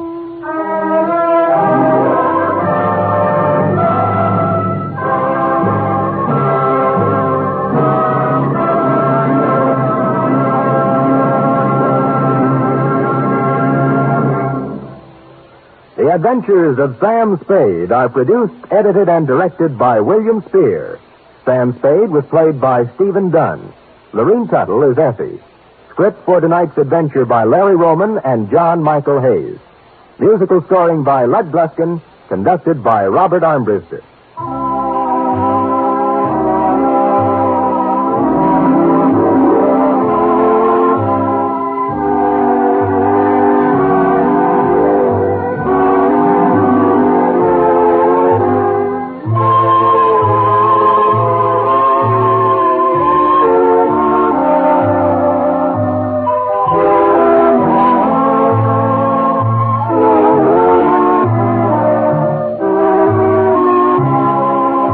Join us again next week, same time, for another adventure with Sam Spade.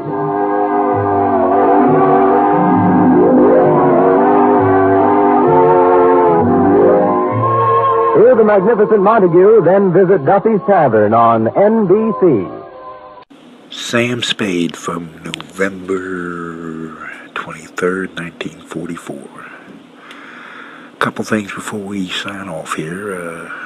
The song you hear at the beginning of the show will be the new opening theme song for the show is by Pine Mountain Railroad, and it's called The Old Radio. I kind of like it.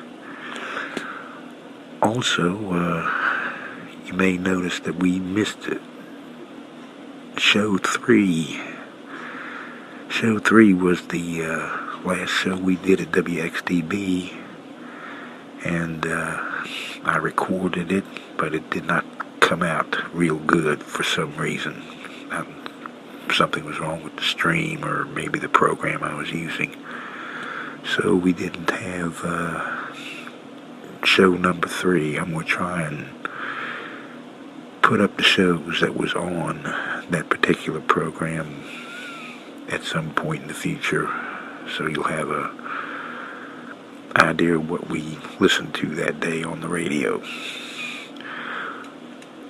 We will be doing Thanksgiving shows for the next 2 weeks, and then we'll be starting our Christmas shows.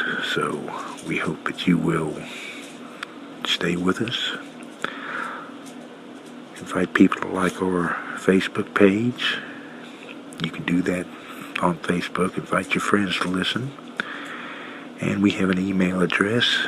Our email address is ricksotrradio, that's ricksotrradio @gmail.com. Send us any comments, questions, requests for a particular show maybe, or whatever you like there.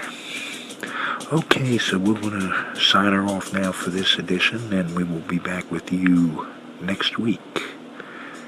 So you all have a good week, and we will talk to you next Sunday. That's all for now, folks. This is Roy Rogers saying to all of you, from all of us, goodbye, good luck, and may the good Lord take a liking to you. See you next week. Happy trails to you until we meet again.